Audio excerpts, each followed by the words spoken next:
Hey everybody, happy Thursday. So we've got another CAF update, our 120th, and lots of stuff to talk about tonight. Usually, I always like to say it's going to be a early ending to tonight's show. Well, tonight I can guarantee it's going to be a long show. So sit back, get some Cokes, some popcorn, whatever else, put some music on. We're going to be talking probably for a little more than 2 hours for sure tonight. And tonight we're going to start off, we're going to talk to the Hakes crew about their upcoming auction, which the art portion of ends on Wednesday. So let me bring in all three of these gentlemen: Alex Winter, Kelly McLean, and Sean Rutan. Everybody get that right. How are you guys doing tonight? Good. How you doing, Bill? Thanks for having us again. I'm fantastic. Here, let me get Kelly in the place of power up here, so we got everybody in the right spot. Sean, you're at the bottom here with me. That's right. And now that I do feel like it's deadliest catch. I can't help it. Some of us stayed in Ohio, buddy. Is it cold? Yeah, it actually was warm today, but it's freezing down here for some reason. So, dang. Well, I'm sorry to hear that. So, Sean, were you in Baltimore? Kelly, I think you were in Baltimore. Alex was not in Baltimore. Yeah, I was not. I didn't make it. I haven't done a show in a while, actually. Oh, they don't want you. No, they do. They do. I'm trying to strategize my purchases as best I can. That's what it comes down to. I see. Well, I felt bad because after the show ended, I was like, I was supposed to stop by the Hakes booth, and I was only there on Saturday, and I realized it when I was at the airport on Sunday, so I was kicking myself. But then, Alex, you weren't there, so I was like, well, then all right, then I didn't screw up. Well, I actually wasn't even. I wasn't there Saturday, so it really wouldn't. You just you spited Todd, so that's fine. Yeah. All right. Yeah. Sorry, Todd, if you're listening. Sorry. So let's talk about this upcoming auction, the one that's going to end on Wednesday. I know it started not too recently ago, but you got some good stuff in it, and I think I've got all the slides here queued up. So, like always, I know it's like you never know what you're going to get in. Sometimes you get 3 times what you expect, and other times you maybe just get what you're hoping to get. So how did this auction differ from other ones that you guys have put together? It's a vast assortment of everything that we always offer. Art was maybe a little lighter this time than it has been in the past, but Kelly can talk on that, and maybe a little bit later we'll mention video games greatly expanded this time. Action figures are strong as ever. Nice selection of superhero stuff, comic books. So we sort of try and offer a range of things, and we've done that this time, just in maybe slightly different quantities. Very nice. Dino made a really good point here about Sean's setup there with that dartboard, that somebody who might have had a few drinks might hit some of the art. Sean, I frame copies, man, so it's all safe. I can shoot it right now. It's all good. All right. No damage other than I got to go back to Kinko's. All right, well, let's you're looking out though, Dino. Thanks, boy. I appreciate it. Dino's very observant. Oh man! All right, so let's see here. But let's just go ahead with this. So, Action Comics 333 page by Al Plastino. As you can see, 6 days left to end on this lot, so that gives you an idea that most of the lots. What time of the evening do they start ending on Wednesday next week? Is it 8, 9? 9 p.m. 9 p.m. Eastern. 9 p.m. Things start to end. That's when the 20-minute clock starts, and then technically things don't start to end until 9:20. But get your bids in before that is recommended. So yeah. Because if we have a no sniping way of closing. So when you place a bid within that 20-minute period, that item starts again. So it doesn't really pay to wait. Once the 9 o'clock hour starts, that's when bidding is fast and furious, and we recommend bidding earlier than trying to wait. Exactly. And that prevents you guys from being there all night long as well. People getting their bids in early. Yeah. Yes. We used to Yes, it does. 4 in the morning. So it's now it wraps up 10:30, 11, somewhere around there. Mm-hmm. Around midnight lately, but that's much better than 4 or Alex used to do 8 o'clock the next morning. Used to run 24 consecutive hours way a long time ago. Yeah. Yikes. Frightening. So tell me about the Placino piece. This is really nice. Good, very Yeah, nice this, looking title if here. people remember, we had one last time, Mhm. and that did so well. It caught this person's attention, and they consigned this one, which I think is even better than the one we had. I mean, it's a dynamic splash page. It's big, it's bold, and right now it's doing one of the top pieces of art, performing art in the auction currently. Yeah, I'm a big fan of it too. I think I agree with you. I think it's superior to the one that was last auction, and that one was good too. Mm-hmm. They both have the same that borderline silver age, almost atomic age look to it. It's got the robot, it's got the policeman, it's got a lot of the hallmarks of a classic national publications splash page. I'm a big fan. I think it's going to do well. Yeah, And no, it's also, gorgeous. one thing going back to what you talked about earlier too, Bill. I noticed a lot of times the pattern for years now, people people will bid early, and it almost feels like a tracking bid scenario. Even though we have the watch feature on our website, you don't have to do that. There's still that habit, it seems, amongst collectors. Mhm. So it's usually you'll see the tracking bids, you'll get a feel for what's going on, and then it slows down. I mean, in between the maybe the first week and in the middle, it always slows down. In that last half hour or so, it'll really pick up. So I always tell people, don't panic if you have a piece consigned with us. It always waits to the end, and it's no matter despite the fact that we've done what we can to combat the sniping angle to where you get maximum bang for your buck at closing. It's just Mhm. it's the habit of us collectors. It's just how it goes. So Yeah, well, I think I'm in the same boat. I usually put in some early bids, and I don't even think of them as tracking bids, but I mean, I just like to get them in there so I remember which pieces I want to kind of fall back on, even when there is a follow or like kind of method, so you can save them for later. I tend to do that, and then I'll visit back every periodically just to kind of see where those lots are at, but no, I was thinking this must have been from the same consigner, so it's a different consigner. They saw the success of the Yeah, last one, so that's because cool. of the other consigner. Yeah. Yeah, very, very nice. I love the lettering. Super Boo Boos. Super Boomers, yes. So that one's at $8,250. All right, that's a good start for it. Next up, we've got this Gil Kane DC Comics Presents cover. Let me highlight that one there. You can always tell it. Take a look at Elongated Man, on this and then on the actual printed cover, and they repositioned him. So I think that's kind of interesting. Oh yeah, they did move him around, didn't they? Mm-hmm. But classic Gil Kane and two major characters and a third cult favorite, and it's just. I wonder if there's got to be a patch then out there somewhere. That's super cool. Yeah, more than likely something. Because Superman and Robin it looks like the overlay is identical. So yeah, that's no, cool. definitely. I like little behind the scenes pieces like that. It's cool. Yeah, I don't know if it was Todd that picked up on that when we got it in or not. But yeah. Well, so that is a nice one.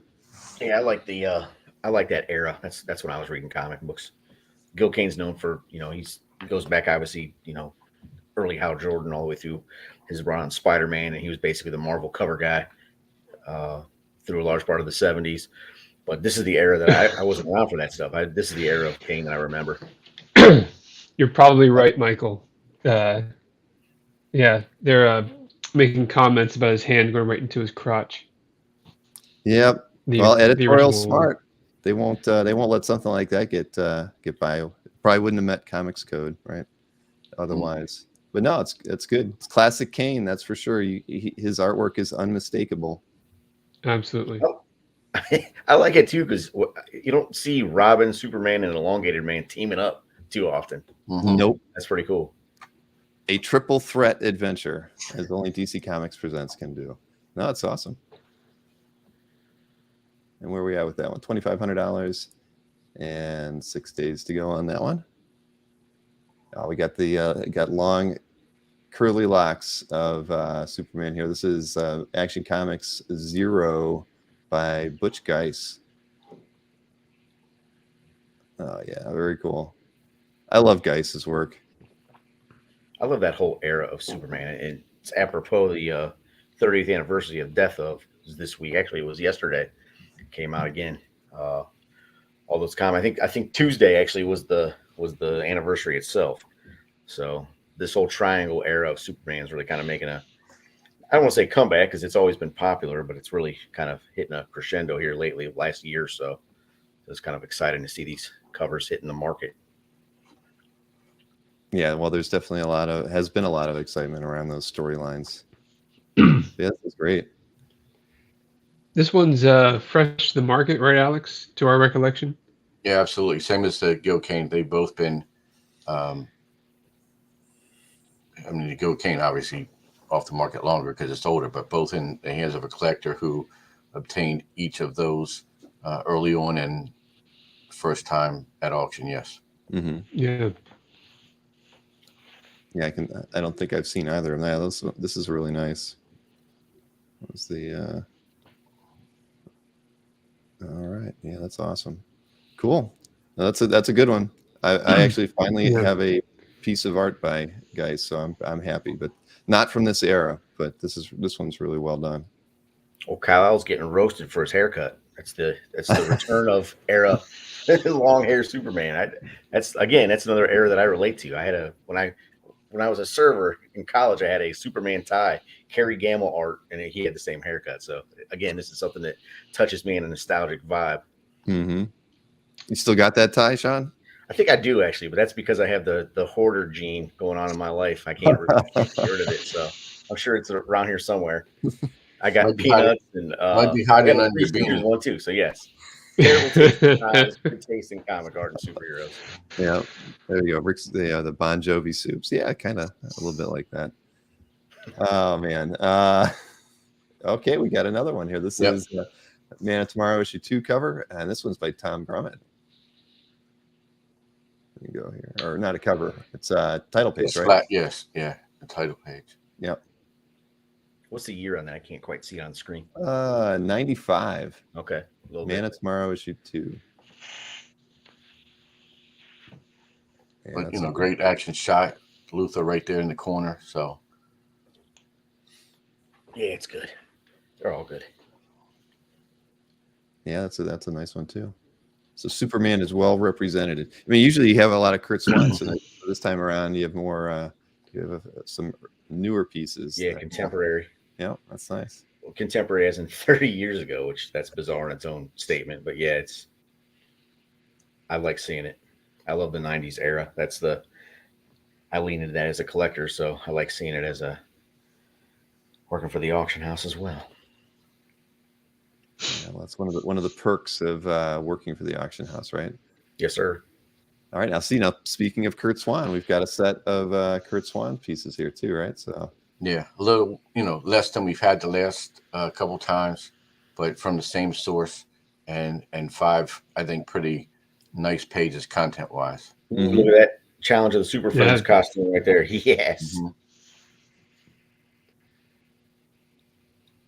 Yeah, I finally got a Kurt Swan, didn't I? You were there, Sean. Yes. Well done, sir. I'm glad you finally checked it off the list. It finally happened. But yeah, these are all pretty nice too. I was looking at these earlier. Oh, that's nice. Right down to the center of the earth. Look at that. Huh. That is to scale too, I believe. I know. I was thinking that. Hey, that's not the way they taught it to me in geography. Yeah, it's a little bit further than that, but it's fine. It's fine. Plop. You got to plop into the water. Regardless, it's scale aside. I was so focused on the storytelling and being done so well that I didn't even pay attention to the silly scale. No, it's fine. It's really the use of the page, the use of the tall panels. I really appreciate that. Yeah. Keeps your eyes going right down. I love a good cutaway. it's fun when they do stuff like that. We were looking at some art the other day where it was like a cutaway of a building, and they were showing like a whole battle scene going from the rooftop through the bottom. So I love when they do those kind of mechanics in a page. The cutaways, they're really great. Mhm. Yeah, this is a nice page too. And these are all good. Yeah, it is. Good Swan. That's another one. That feels older than it actually is. That to me feels early Silver Age to me, not Bronze Age. It's cool. Very, very nice. Let's see. I'll check out the last one here too. So these are all still in the 200s as far as price. Plenty of room there, Bill, to add to your collection. That is true. That is very true. Yeah, I know we all see a lot of art, so No, I mean, hey, I'm a buyer now, so I'm always on the lookout.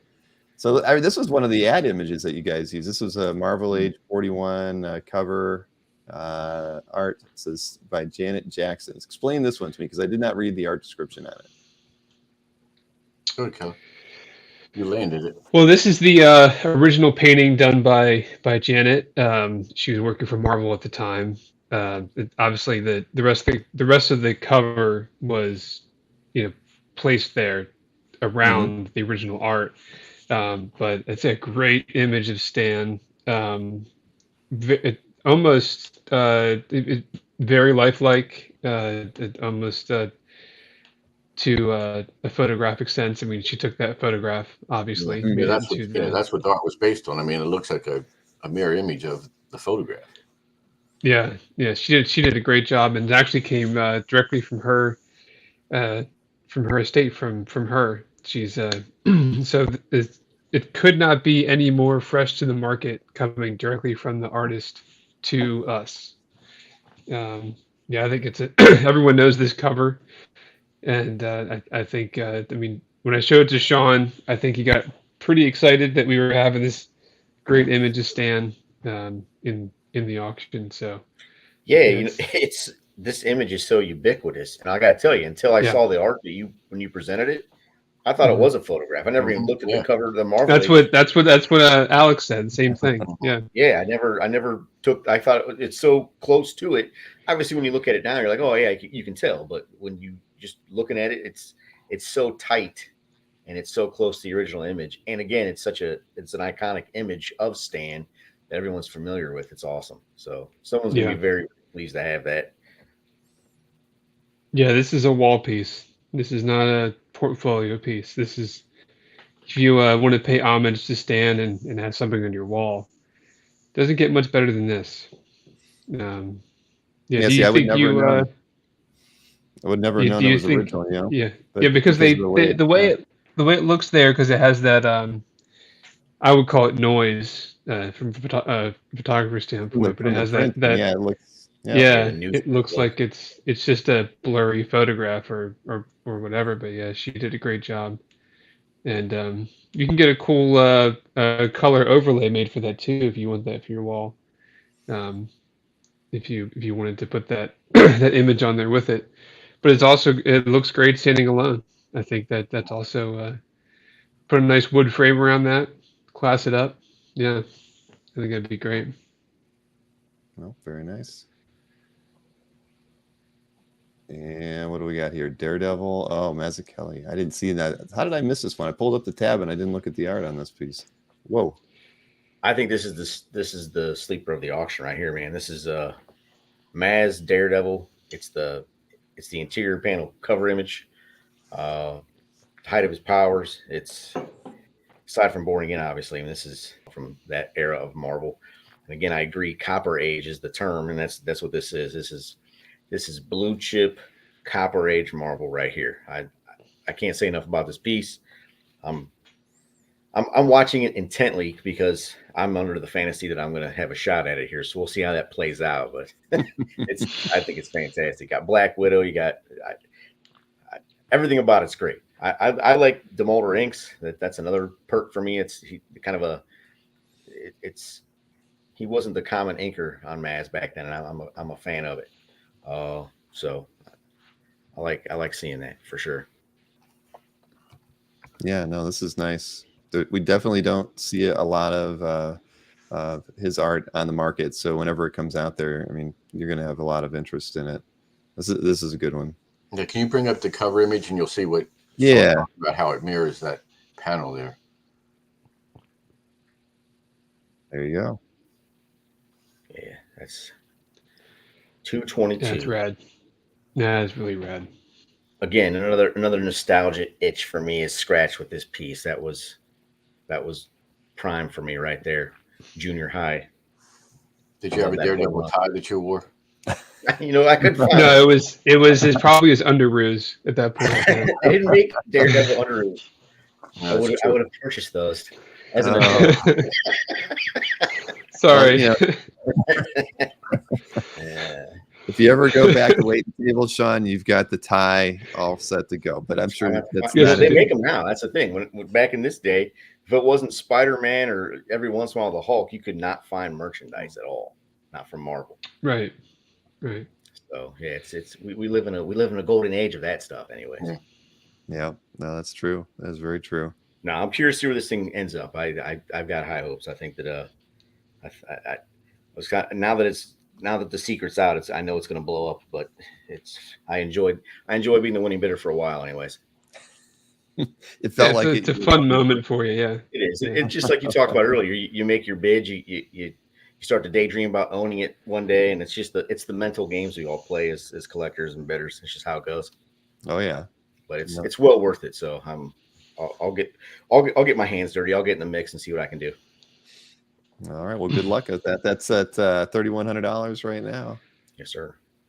All right, what do we got here? Secret Wars Falcon. See, two in a row that are drawing my attention. I am a big fan of this toy run. So put it in my context. So as a little kid, it went from Mego, and then when you're in preschool and the early stages of childhood, each year feels like an eternity. So between Mego 1980-ish or so and 1984 with Secret Wars, you couldn't find Marvel toys on the shelf. We just didn't have it. So as a Marvel guy, a Marvel kid at that time, I loved it. So when Secret Wars came out, I was over the moon. I loved everything about it. And then it coincided also with Superpowers on the DC side of things. So that whole year right there, 84, 85, 86, finally came back and I had my action figures again.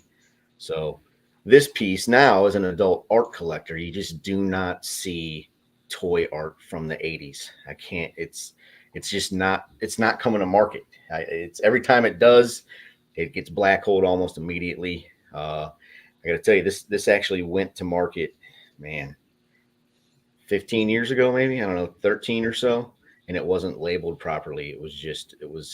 It had some kind of vague description to it, so it kind of flew under the radar then. So now this is the published card art, and it came from, of all, I was actually stunned. I didn't know if it was going to be Bruce Timm or who it was going to be. It actually was Don Perlin gets the credit on this. It came from his estate, apparently. So, and I'm taking that from the original sale, like I said, about 15 or so years ago. Mm-hmm. So again, the reason, and just so everyone knows, the Hobgoblin is not a common Falcon villain, but the reason that it's like that is because they were both in the third wave together. That's why you see the Hobgoblin. They're trying to pump up both figures essentially for that run. How many pieces of Secret Wars card art have you seen? None. This Zero. one? Yeah. I've seen two. So okay. So if you go back, Bill, if you go back to the front of the card, right there. So his secret shield. I have seen Dr. Octopus. There have been two sets, and they're on 11x17, but they're tilted sideways. They're horizontal, and they have two images per artboard, and then usually the secret shield has different inserts. So I've seen two secret shields for Dr. Octopus, and now I've seen this art from Falcon market, and that's it. Now, that's not to say it hasn't changed hands privately, but if it does so, it's done very quietly and infrequently because I'm trying to find it and I can't. Yeah, and if you're go, Kelly. I'd say if you're looking, I would say you're right. If it's deep in collections and to say that this hasn't come, no other have come to market, that's pretty spectacular. Well, I want to say, you were talking about 80s action figure art in general is rare, Mhm. which is true, and it is. None more coveted, arguably, than Secret Wars, right? Oh, yeah. Relatively small batch of figures were produced, Mhm. and it's now a definitive action figure line, and goes to the comic book series, the upcoming movie. I mean, it's got broad interest in not only art fans but action figure collectors as well. So Yeah, it crosses over, and Mhm. that in itself is rare. So I can't say enough about it. It's the Mazzucchelli and this, like, you had them back to back. I'm like, oh man, they're both drawing my attention away. So it's definitely in my top 5 of the stuff I'm going after in this auction. So again, something's got to give. Somebody else is going to win it, but I'm going to fight for it. So it's well worth having. So whoever does win it, may the best man win. But it's a great piece, and I hope it ends up in a Mm. good home.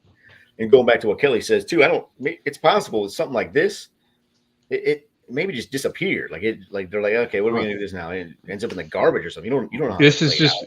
just like, this is more production art than comic book art. This is just part of a toy line manufacturing, and when it's done, move Correct. on. I think they had much less of appreciation of art in the toy manufacturing world than at this era of time of comic book artists and art. Yeah, correct. when the same, I would, the prototype toys and everything, it was just sort of scrapped.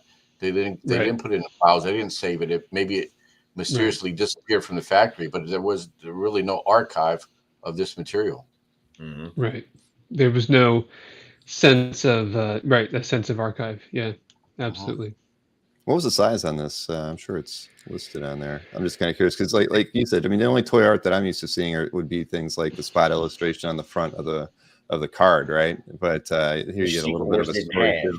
So it's 6.25 by 10.5 on an 11 by 17 board. Yeah, if All you right. click on that first picture, Yeah, that's there the we 11 go. by 17. So it's whatever that image is. Imagine that inside of 11 by Yep. 17. Yeah, no, that's really cool. Yeah. Yep. Well, it's yeah. I think you're gonna get some strong interest in that one and the Daredevil page. Hmm. 80 Uh, Marvel, baby. and then the Sandman Volume 2 page. Very, very nice. You only go to this piece. Yeah, this is one that I was thrilled to get. Um, Duncan Eagleson, who a lot of people may say who. He did not do much comic work for Vertigo. He did this single issue of Sandman, and he did one single issue of Shade the Changing Man. And more importantly, this standalone issue only featured Sandman on 4 pages. So a couple years ago, we had a number of other pages from the story, but not one with Sandman. So if you were looking to get a piece of published art from every Sandman artist, this is among the most difficult because there's 4 pages featuring this character. Um, Arguably the best one. There's 2 pages that are very, very nice, and then 2 okay pages, but this one has great Sandman images. ML's a big Sandman fan, so he said, "Move on, nothing to see here." But yeah, this is a really nice page. Yeah, I feel you there, ML. Yes. Wow. Yeah, I like this That one. is a great page. That's a good point Alex made. If you're a completist or if you're a fan of the series, then obviously there's limited opportunity to snag something like this. Yeah, very, very nice. And well, almost a 4,000 on the bid so far too. All right. Let's see, what do we got next here? Oh, Ralph Horsley, cool. Mars Attacks. What is it? A trading card art, right? Yeah, because I've seen some of that before. Horsley's a great artist. Yeah, he's he does a lot of work for TSR still, and wow, that's good. Yeah. So this one, the other one was crossing over into toy collectors, and this one you've got sports enthusiasts and people who like Mars Attacks too, all rolled into one. This is great. And this is for the more modern series of Mars Attacks cards from the Occupation series. That's why he's a football player here. And again, a very few pieces. I think he did 2 or 4 cards from this series. So not much of his artwork in this card set. That's really cool. Yeah, I've met him a few times. He's really interesting guy and fantastic artist. Just airbrushed. What is this? He's usually in oil. These look like Yeah. oils to me. But yeah, that's his traditional medium because he's in that book I published. He usually gets a couple pieces in that every year. Most typically like his work for Magic the Gathering and that sort of thing. But yeah, he's a phenomenal painter. How large is this one? It's a pretty big piece. Where are we at there? Oh, 18 by, what is it? 18 by 19. Okay. Nice. I wouldn't have thought it was that big, but typically, yeah, the paintings of his that I've seen when I've met him, I mean, he usually paints like 2 by 3 feet are the typical size for his paintings. So I guess I shouldn't be surprised.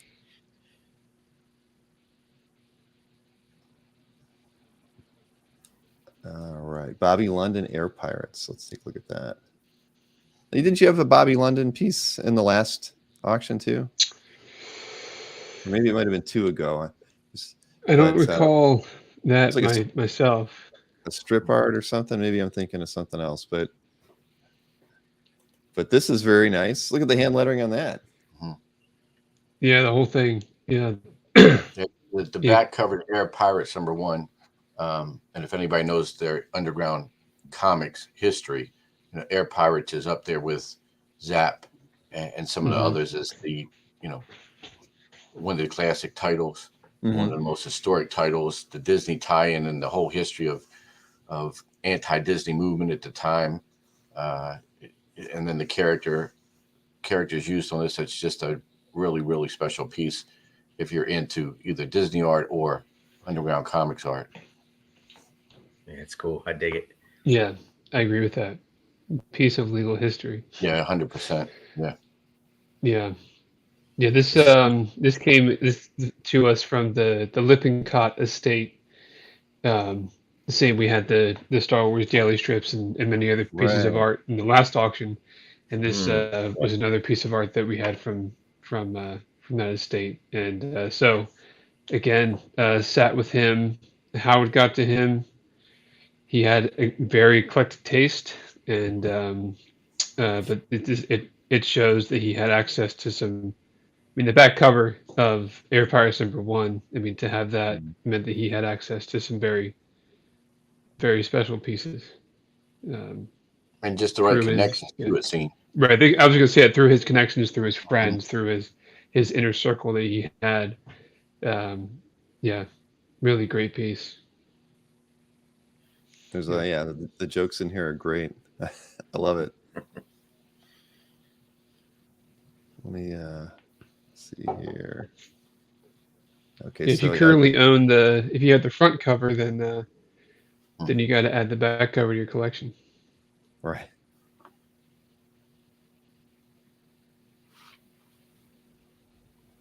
Yeah, that is really, really cool. Dang. From 1971, and that's 13 by 18 board, image area 12 by 17. Okay. Yeah, well, that's a really, really unique piece. I like that one. All right, so Dan O'Neill's is another. This is an unused cover art by Gary Hallgren.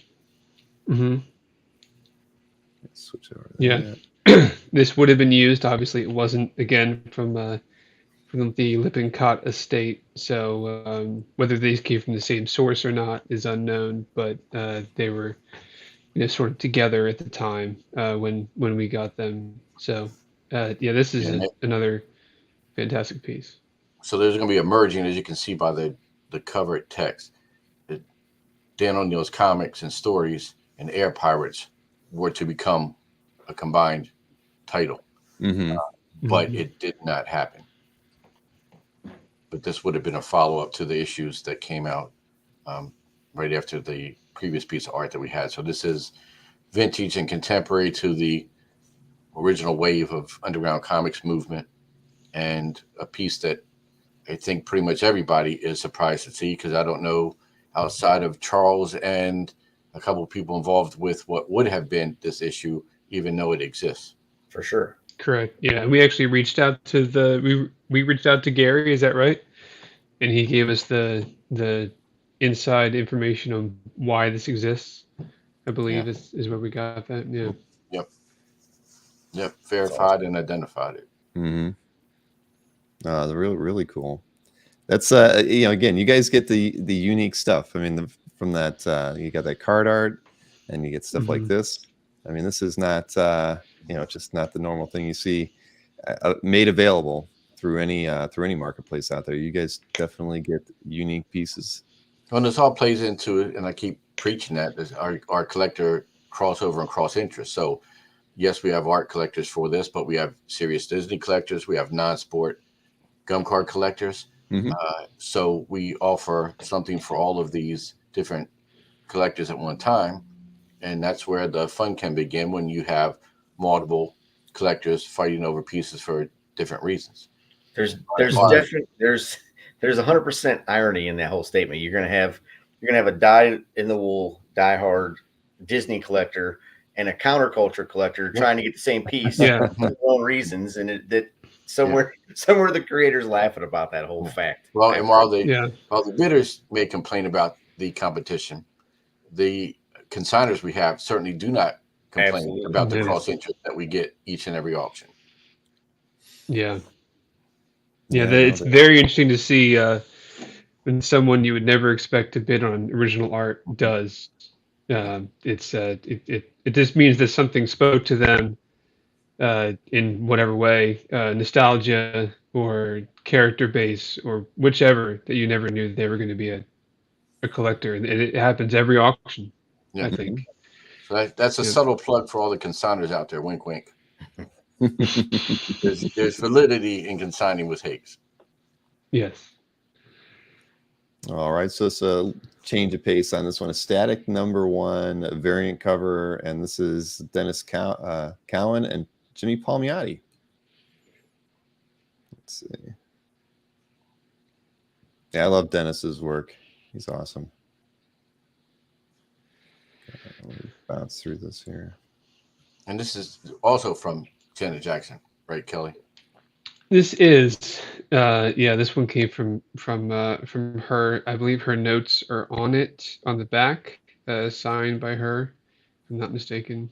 And this is essentially the color art. That would have been, that is, pretty sure that is her handwriting, but I'm pretty sure it is. But just so you don't get misled, this isn't the black and white cover art. This is the color art that was used to produce the actual cover. Mm-hmm. So in essence, still an iconic cover. For sure. It straddles that line between it's not. See, a color guide technically would be used to create the plates. In this case, you're saying they copied it verbatim, and this was the cover. Yep, correct. Right. Yeah, this is the produced piece for the cover. Now that's awesome. So were there two pieces that you got from Janet's, or were there more than just the two that we're looking at today? That is a wonderful question that we're looking at today. I think it's just these two they were looking at today. No, there was maybe some others. Luke Skywalker. That came from her as well. I don't think we're seeing that today, but that did come from her. Okay. No, if you search Janet Jackson, you'll find all the pieces of hers. But that might have been the only other one, though. Maybe those three. Okay. No, I'll check it out. Now, so you've been getting these color guides. All right, Sean, you're up. And Sean, everybody knows I'm going to have Sean on at some point in the near future, and we're going to talk about some color guides, right, Sean? Yes, sir. Color guides.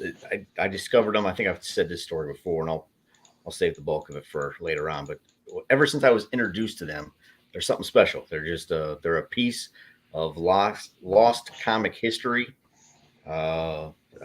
I love it, especially when the art's there, but the codes aren't restricting it too much. Like it's not sometimes, especially in the late 80s, early 90s, a lot of those color guides are basically it's nothing but color codes all over it.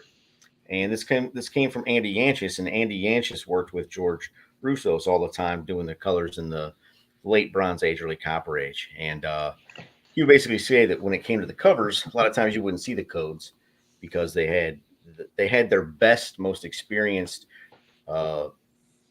employee at the printing factory who knew exactly what the colorist was trying to go for. So they had that relationship. A lot of times the covers didn't need what the interior panels would need with all the color codes, which is why you don't see that all the time.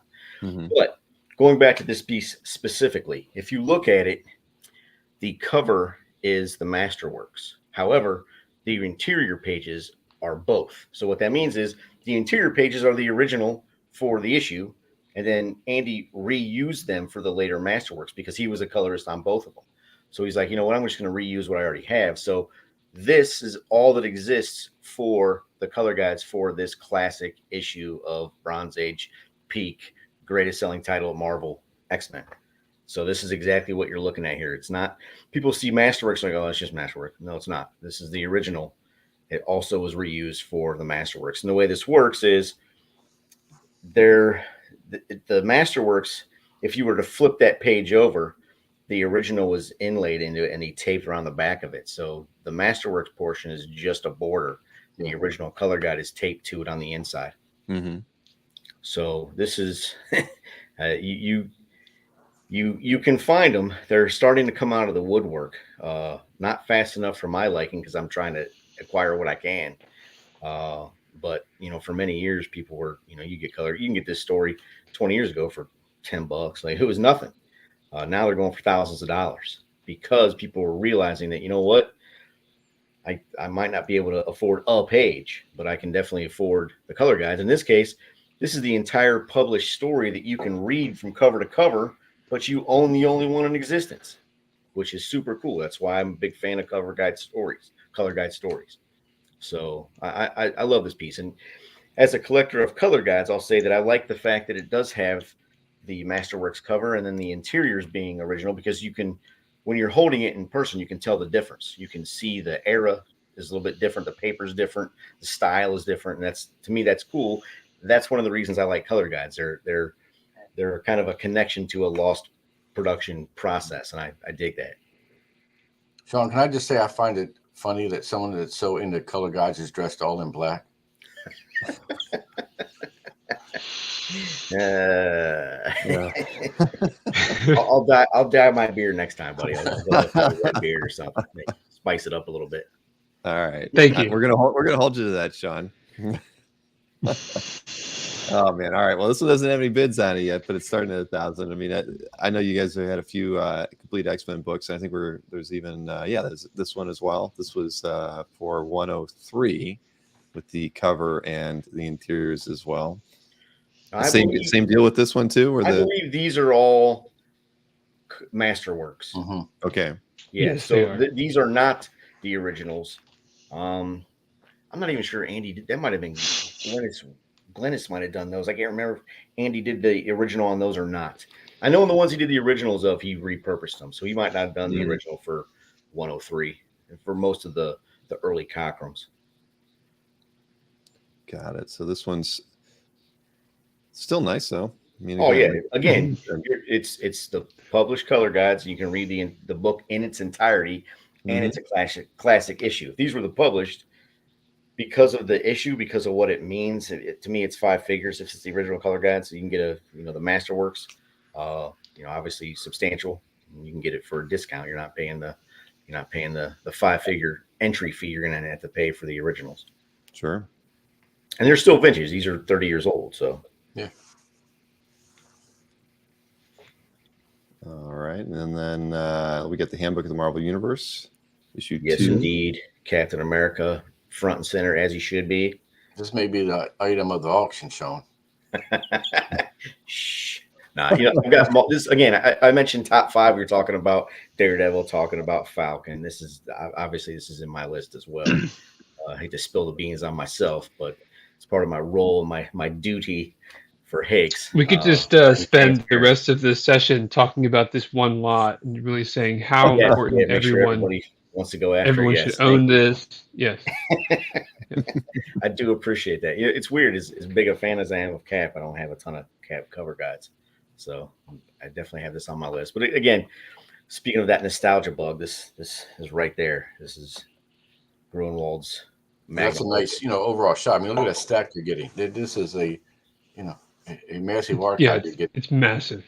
I thought you Yeah. were talking about Big Bertha because she and I share the same Great Lakes diet here in Cleveland. So I feel her on that regard too. But yes, it's a lot. It's a thick stack of arts. Yes.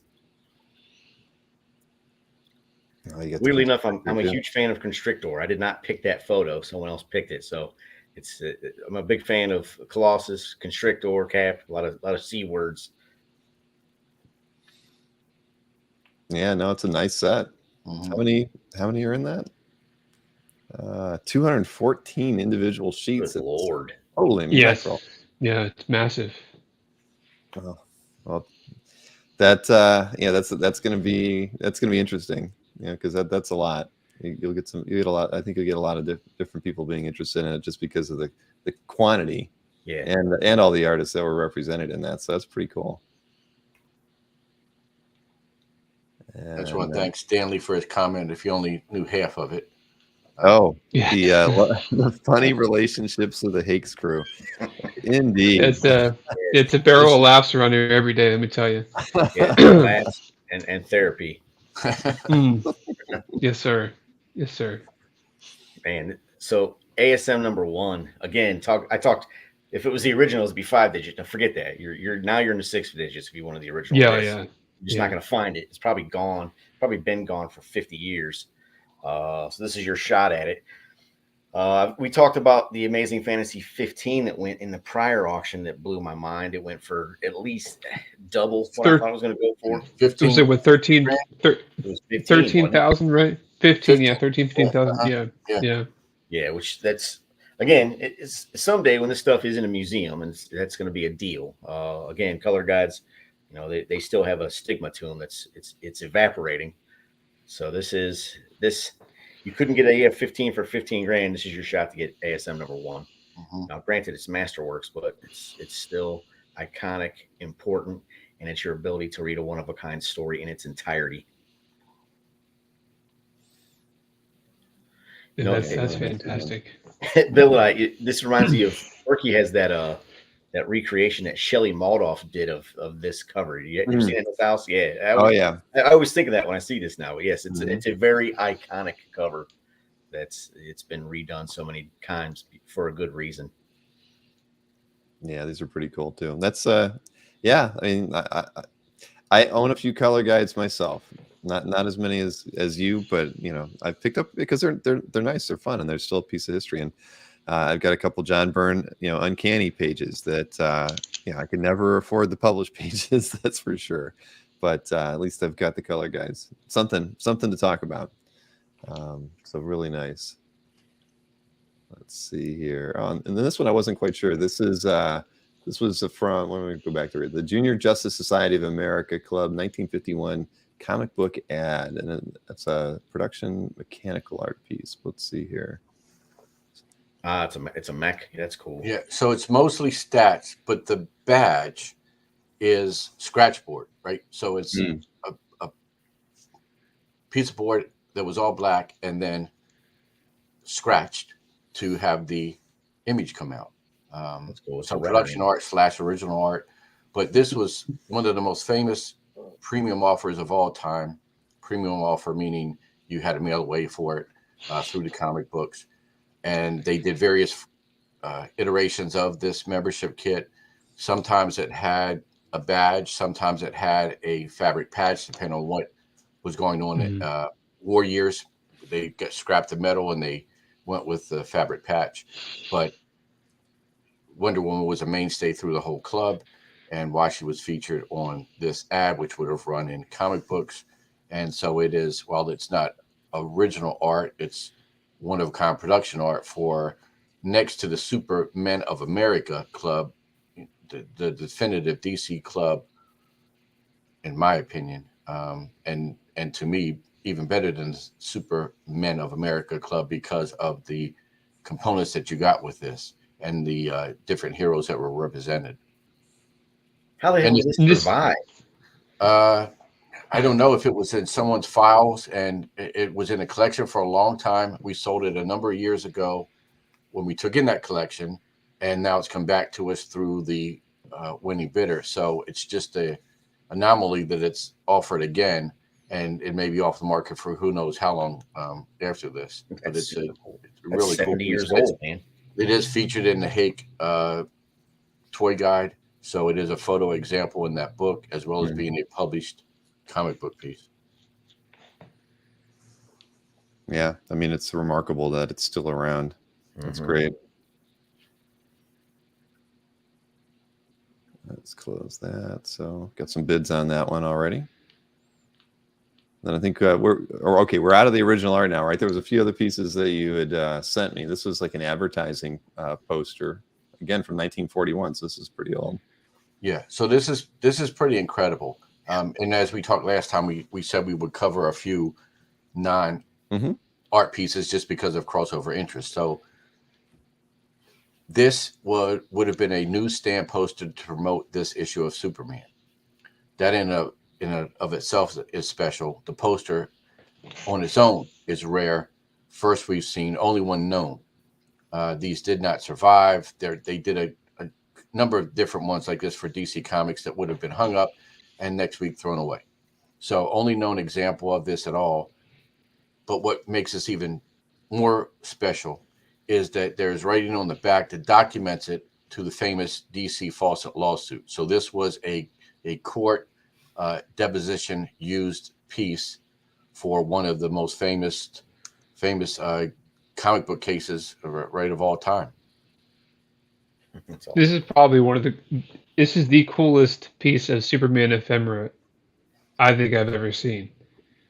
As far as what you just said, the history behind it, how rare it is, what it was used for. Yeah, like when it was incredible to me before we even realized how important it was historically. Yeah. So this is just a quick. Here's a story on this piece. So the consigner mentions this, says it's 1946. I don't even remember if I saw a photo of it, but it sounded good, and I said send it. So it shows up, and I start researching the cover image because, as you can see, it's cut off. And we discovered that it's issue number 10 from 1941, yet it's dated 1946 on the back. So when he told me it's 1946, he was going by what was written on there, having no idea why that was written on there, and that 1946 was the start of the court case. So this sort of all just kind of unraveled. We ran it by a couple serious collectors and historians of comic books, and everyone had the same reaction. That all I did first was tease them with an image, and they both came back and said, never saw it, has to be only one, yada, yada, yada. And then I sent them an image of the writing on the back, and then they both said, whoa, next level, when they realized what purpose it served. Wow. Yeah, no, well, that's cool. Piece of comics history right there, man. That's crazy. 81 years old, man. It still exists, and it's probably because of the court case that it's still around. I mean, it might have been filed away. Exactly. Yeah, absolutely. Yeah. And that's very, very fortunate to have that still be out there and available to be collected. And I did see you had a couple of action figures. A couple of action figures and toys. Yeah, this is a first shot for Superpowers Superman. We have not had that many Superpowers prototypes in our history of selling action figure prototypes. This is very cool, and I think of that line, Superman has to be one of the more popular characters, and to have a first shot prototype of this beautifully cased with the LOA by AFA is I think it's a fantastic piece. It's a great Superman theme that we have this auction, and this is a nice way to well around that. From the original art to that poster to this piece is it's a great piece. Yeah, I mean, and spanning what, 1941 to the 90s. So again, it shows the kind of range that we have in eras and in types of items. Yeah, really. Yeah. So this is I got a couple bids on it already, and this one ends on Wednesday as well, not Tuesday. Yeah, we've seen today and Wednesday. Mhm. Yeah, the first part of the auction of these premier catalog auctions is primarily the historical content, so political, sports, advertising, things of that nature, and then the second half is more the entertainment, the toys, the comics, art, so on and so forth. Mhm. Got it. So you get And the again, sideboard. this is not something that Alex Winter would like to own himself. So we can just keep talking about it for quite some time. You know what? I really don't want it. So there. Oh wow! All right then. You don't already have one of those? No, I sold mine years and years ago. Hmm. Yeah, no, he was waiting for a long time. You were bugging me to get it in 85 in here, clear 85, and we finally Yeah, have one. And and now I want a actually I do 90. remember I remember that now. And I walked in your office and you were like, just like now, you're like, meh, okay, fine. You moved on, but that Can't even leaves get it tighter room like a Kelly. for yeah, that leaves room. Well, I also goes into the line of never being able to actually get the approval that I constantly seek. Always I setting the can't give bar.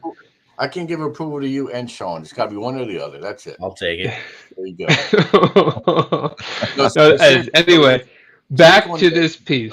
Yeah, speak on the rarity of the grade of this piece, right? yeah. I mean the unpunched 85 clear blister, no price sticker. This thing is not. I would even say fresh off the rack.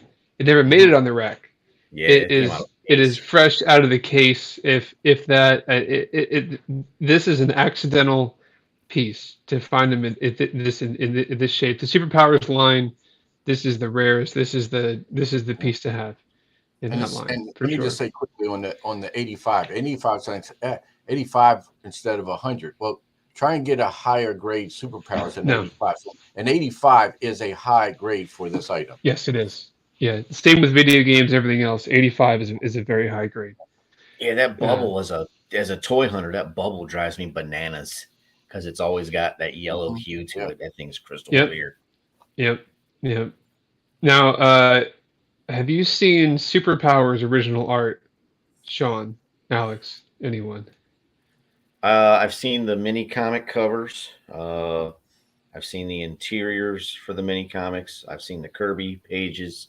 But not the card art. The Saviak. I've seen the Saviak. So the first run were the style guide that Garcia Lopez did, Mm-hmm. but then the Mhm. later ones were Saviak that weren't in the style guide. So I have seen the Saviak, but you have to go back to the style guides to find it predates essentially the Secret Wars or the Superpowers lineup. It's a lot of very similar and akin to like Vermita, that famous running Captain America and running Spider-Man pose. The running Captain America, for example, was done for the bicentennial calendar, then it was reused on everything. So if you want the original toy art for that cat pose, you got to go find the art for the calendar, which Dino is not going to give up. So you're not going to find it. So it is hard to find it.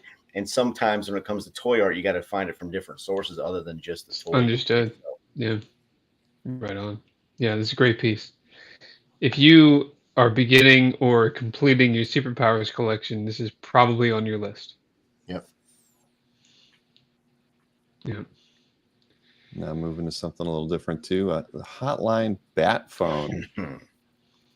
Yeah. So this is just a really cool 66 Batman item. I mean, in 66, when the Batman show hit, the merchandise exploded like you would not believe. And some things sold like crazy and are around, and some things didn't sell and are hard to find. And this is one of those pieces, as popular as it should have been, because you see a bat phone on the show. Mm-hmm. It just didn't for whatever reason. And so these are very, very rare, and especially with this box with Yeah, that great box, colorful man. art. So yeah, one of the few that we've offered in our 55 years. This just does not turn up often. It's cool. I want one. I love it, man. I like it. I like it more than the ideal mask and helmet, which is it's very expensive, but in my opinion, it's much more common than this. Oh yeah, I'm a fan. No, this is cool. I wouldn't mind Yeah, having it it's on the cool. desk. I've got a Wolverine phone. Those probably aren't worth anything, are they? I don't even know where the heck that thing is. There was something. I know what you're talking about. Yeah, there are no free appraisals on this show, Bill. You sure this isn't worth something? I mean, It's worth something. For sure, buddy. It's worth something. Yeah, we can do that once we get the bill rolling for the appraisal. That we'll say anywhere from $18 to $18.50. Oh, all right. Well, I'll just keep it then. Yeah, it just set it back down like a bottle of wine, and we'll see how it is in about 10 years. And All right. yeah. I don't have the original box to that though. So I'm going to call you Ooh. future episode on that phone, see if it works. Hello? I don't even think I have a phone jack in this house, so I don't think that's going to work. But yeah, I like the bat phone for sure. That's really cool. Let's see, what do we got over here? So what's so rare about this? It's already at $34,000. It's a Ben Kenobi, Star Wars. It's just your regular old Ben Kenobi, nothing special. This is the double telescoping Obi-Wan Kenobi action figure on the card. AFA 75. In this world, this speaks for itself. One of the, if not the rarest, production Kenner action figures. It was the first round of this figure coming out. That little tiny tip right there slides out of the shaft, and that makes it all the rarer. It came out for the first few months, if that, and it barely passed the all the testing, and then it was breaking. So anyway, they changed that to a different format, and then so it's only the third we've ever offered, and it's And what do we say? Less cover. than a dozen known on the card, or even fewer than that? Only a dozen graded by AFA. Okay. So in varying conditions. So It's one of those things that, yes, unpunched. at first glance, it looks like every other 12-back Ben Kenobi. It is not. Yeah, it is not. It is extremely rare. And with hundreds of Amonkhet Jawas graded, other rare Star Wars pieces graded, this is it. There's a reason it's on the front cover of our printed auction catalog. It deserves right there, as Alex is showing here. Vanna Alex White, is showing there for you. It's a showstopper when it comes to Star Wars collectibles. And our last one, which was several years ago, sold for $76,000. So we fully expect this to crack six figures. Wow. Yeah, that was the very beginning of selling the Russell Branton collection. The first auction we had that, and now we have it here. And I mean, we've sold 8 rocket firing Boba Fett's, to put it into perspective. So then this is the third of this. So I have learned something tonight. That is, I'm not a toy collector, so I just have no idea what the market's like. That's pretty cool. I'm amazed. I am amazed. And I think this is probably one of the last ones here. The Aurora Bride of Frankenstein factory sealed model box kit. Yeah, so I included this because I know the art for this is highly coveted for all of these Aurora model kits. Mm-hmm. We took in a very nice collection of most of the original run of Universal Monster Aurora models from the 60s. All of them factory sealed. All of them, again, with just incredible box art. But to get them all factory sealed is something that model collectors are particularly interested in. So if you need to start a collection or fill in your collection, we've got something for you this auction in the way of Aurora models. Oh, very nice. I feel like I haven't seen this one for some reason. So yeah, me too. I was thinking the same exact thing. This is one of the scarcer. It came out later in the series. It's a bigger format box. The first were Frankenstein, Dracula, Wolfman, then there was the Creature and Mummy, and this was in with King Kong, Godzilla, Bride of Frankenstein. So a little bit later to the game. No, very, very nice, and it's got some interest in it already. 4 bids at 900. So that's an interesting set of auctions you guys got going here. I mean, I'll be interested to see it. I'm curious on the Mazzucchelli for sure, and the Falcon, of course, Sean, the two that you're most interested in. You're breaking my heart there, buddy. But And yeah, the Marvel great case. handbook. Sorry, I don't mean to color keep guides, drawing don't forget attention. Want me to those. show No, them again? Yeah. no, they deserve it. Yeah, no, they do. I mean, those are cool. They're very rare. And the Sandman piece too was really nice. Mhm. And there's a lot of good stuff in there. No, that I'm sure you guys are very interested into seeing where they're going to end up too. So I know we've talked about this before, but you're pretty much taking consignments even for the next event auction. That would be 4 months from now, right? So There are pieces coming in. Yep. Not going to get into it yet, but I have some pieces on the way, original art pieces, and we're always taking consignments. You can reach out to me. You can reach out to Sean, Alex. We love art or anything else you have in your collection that you're looking to have sold. Reach out to us, hakes.com. All right, find our emails on there. We have an about staff page there. Click on our face. Looks like these are our faces. Find them, and you can click on them. And it'll go to our email. John, you might be a little better dressed, right? Yeah, mine is younger Yeah. and thinner and wearing a non-superhero related tie. Yes. Yeah, and mine has a beard like Sean has. He stole that from me. Yeah. Yeah, but don't forget, Hakes is America's first collectibles auction house. That Yes. is true. What a Predates statement. me by 19 10 years. 1967. Yep. Yes. You guys have been in Yeah. business for a very long time. Yeah. Did you do anything special when you hit 50? I mean, 67. So where are you at right now? You're at 50. Wow, 50 would have been. I a little wasn't- while. Yeah, I forget wasn't what we here. did. I thought you guys. I heard stories that you guys did do that. Ted took you guys out somewhere, but I don't remember what that. No, that I was wasn't here 50 then. That was the 50th anniversary. That was like the 200th catalog or 150th catalog. Okay. No, for the All right. 50th, Yeah. we just did a series of articles and a bunch of publications did things on us, and yeah, it was. We wanted to celebrate, but everyone's so busy putting an auction together. We just said, "Hey, 50 years," and then now it's 55. Right. can't You believe just got high 5 years. fives and Yeah. get back to work kind of thing. But Yeah, well, yeah, exactly. it is what it is. But so was Baltimore your last show that you guys go out to usually, or what's next on your list as For far as, like, the year, you're saying? yeah. Yeah. Baltimore's last for the year. I have Star Wars Celebration in London. That's in April that I'm working on now. First time going overseas, and then San Diego. Help me if I'm missing something there, Alex. Well, I have a piece we'll of be doing Little Giant. Little Giant is in March. Okay. I do but have yes, a San piece of Diego, paper here. Yeah, right. Yeah, Baltimore, Little New Giant. York. And there may be some others filling in there. But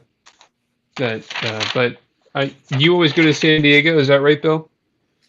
I don't know if I'm gonna do it every year. I might do it. I think it might be going every other year now because I didn't go to New York this year, so I'd like to definitely go to New York next year. So Yeah, I it's- was just at New York, and but we'll have to find a show down your way.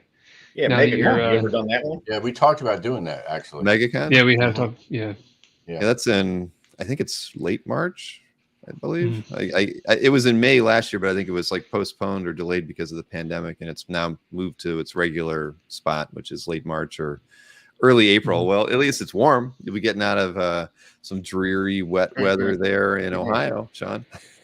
Please. there's also there's a Heroes Con in South Carolina, right? South Carolina. That one. That's in June. Yeah, around Father's Day. Yeah, that's always a good show. Yeah, we're talking about that one too. So Yeah, it really We'll comes see. down to who's available, who's working on the auction process at the time. But we have just the Right. last few months have expanded the operation, and one of the reasons was to have more bodies to have it showed. So we will be doing more.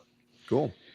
Well, I've got some Yeah, PR there's going out for you guys this, I think tomorrow, and then probably I'll have something right before. I'll send it out on Wednesday too. So if there's anything else I can get out there for you guys, let me know. But Cool. I know I queued up one for tomorrow that I put together. Awesome. thank you, Yeah. George. Yes, it's in North Carolina. Thank you, George. North Carolina. George Hodge, who helped us arrange a very fun party at Heroes last year. Thank you for that, George. As if we haven't thanked you enough. It was such a good party. So yeah, you guys should go to Heroes. It's always it's a very, very good time there. A lot of art collectors at that show. Yeah, it's a cool show. All right. Well, listen, guys. Send me anything I can push out at the last minute for you guys as far as PR goes on Tuesday or Wednesday. But it looks like another fine set of stuff for us to bid on, and I know that there's interest out there, judging by some of the comments in the chat. So Right on. I'm sure it's going to do well.